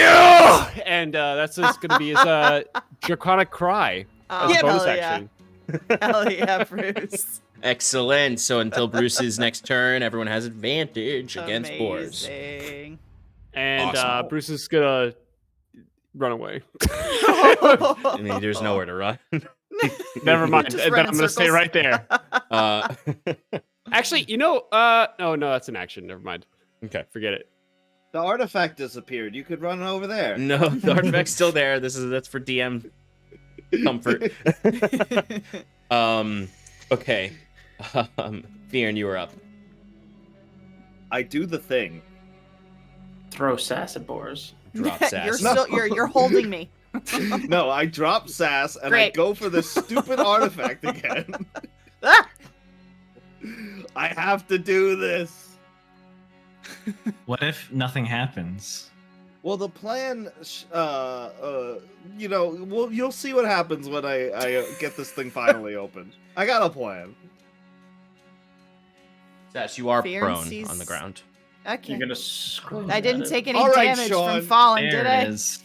I got a 26. That's 18 plus 8. Proud of you, boy. Proud of Okay, you. okay. So you did meet the you got Hell yeah. it. You start getting it did it. open because it was a 25 DC. And there's just a bunch of fog starts to come out of the opening that you've cracked open. As you kind of like, it starts to take over. It's doing its own thing. You don't even have to keep opening it. It starts to open itself. As that's opening up, I scream, "Stop fighting! One more step towards my friends, and I destroy the artifact. You all go back to your shitty jobs and you get nothing." Give me an intimidation check. With advantage, because I have my mask on. Yes, you have to. I think there's a charge you have to use for that, but yes. I'll use the charge. Okay.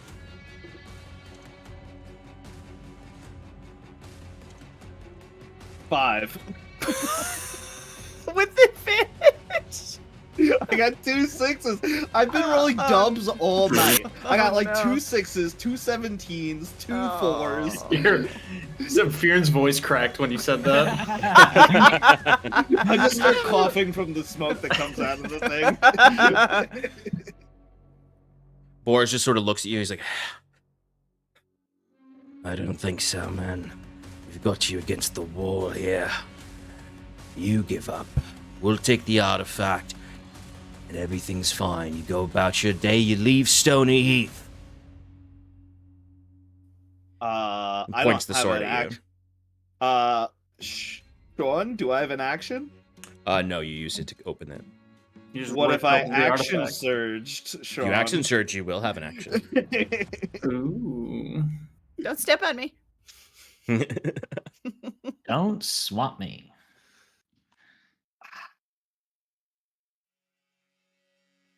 I'm gonna use an action surge. Well, first of all, is there like a smoke? Like when I look through the smoke, is like, can I see anything in there? Or Not at first. It'll probably be on the end of at the top of the initiative orders when you'll be able to see inside once the smoke clears.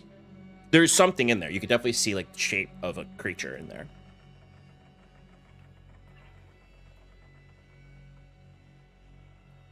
Fyrn's gonna use action surge, Mm-hmm. and he's gonna attempt to reach in and grab the creature in there, and like kind of like hold it hostage, sort of thing. As soon Like, as you just not even knowing what's in there, just like going in and just being like, Okay, holding my great, sword up to great. whatever I think is like its neck. I'm gonna use this since it's late. This might be a good way to cliffhanger this. Is what happens next. Oh, God. And then we'll finish the God. combat next session. Damn it. God damn it. You reach in to God grab damn it, the Sean. thing, and you like find like what you can presume is like an arm or something. And you as soon as you touch it, suddenly just lights turn on within. Lights turn on this creature, all red like the exterior engravings. As it finishes opening. And as you reach in, you grab what you think is an arm. The arm just sort of bats your hand away. And the Not thing even a roll. grabs the sides and pushes itself up, standing up out of what looks like a chair. As you see a machina in the form of what looks like layered plate armor all over it. Gold plate armor. All around up to a head where there's sort of the neck armor of regular plate armor, and within it is this round metal object that then sort of whirls around, and as it turns around, a lid opens to a single eye as it stands out, and you can see red lights glittering across it. As it stands tall, almost touching the ceiling. As everyone kind of looks at it.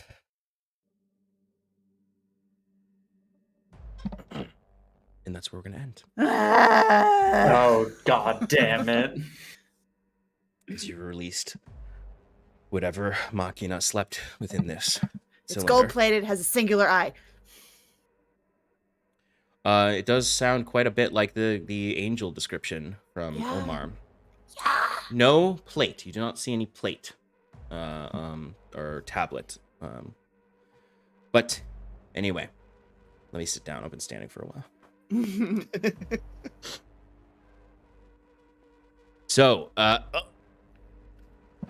So we are at a tense moment of combat where there's still very much so like enough forces on each side that it is anyone's game still, especially with two of you down to single digit health, and Jaquet being forced onto the field. So, and now of course a new potential friend or foe here. You are in a tight situation, and we will see next week Hostage. how this resolves. All right. Let's finish it, Sean. Oh, I'm so sorry. We didn't notice that we got a raid earlier. Thank you so much for the Oh. raid, Tales of Arisia. But yeah. You'll see ya. We're gonna send a raid on over to Geekly Inc. And call it there. We will see you all hopefully next week for the conclusion of this encounter. Thanks so much for joining us. We'll see what happens next week. Bye. Bye. Bye.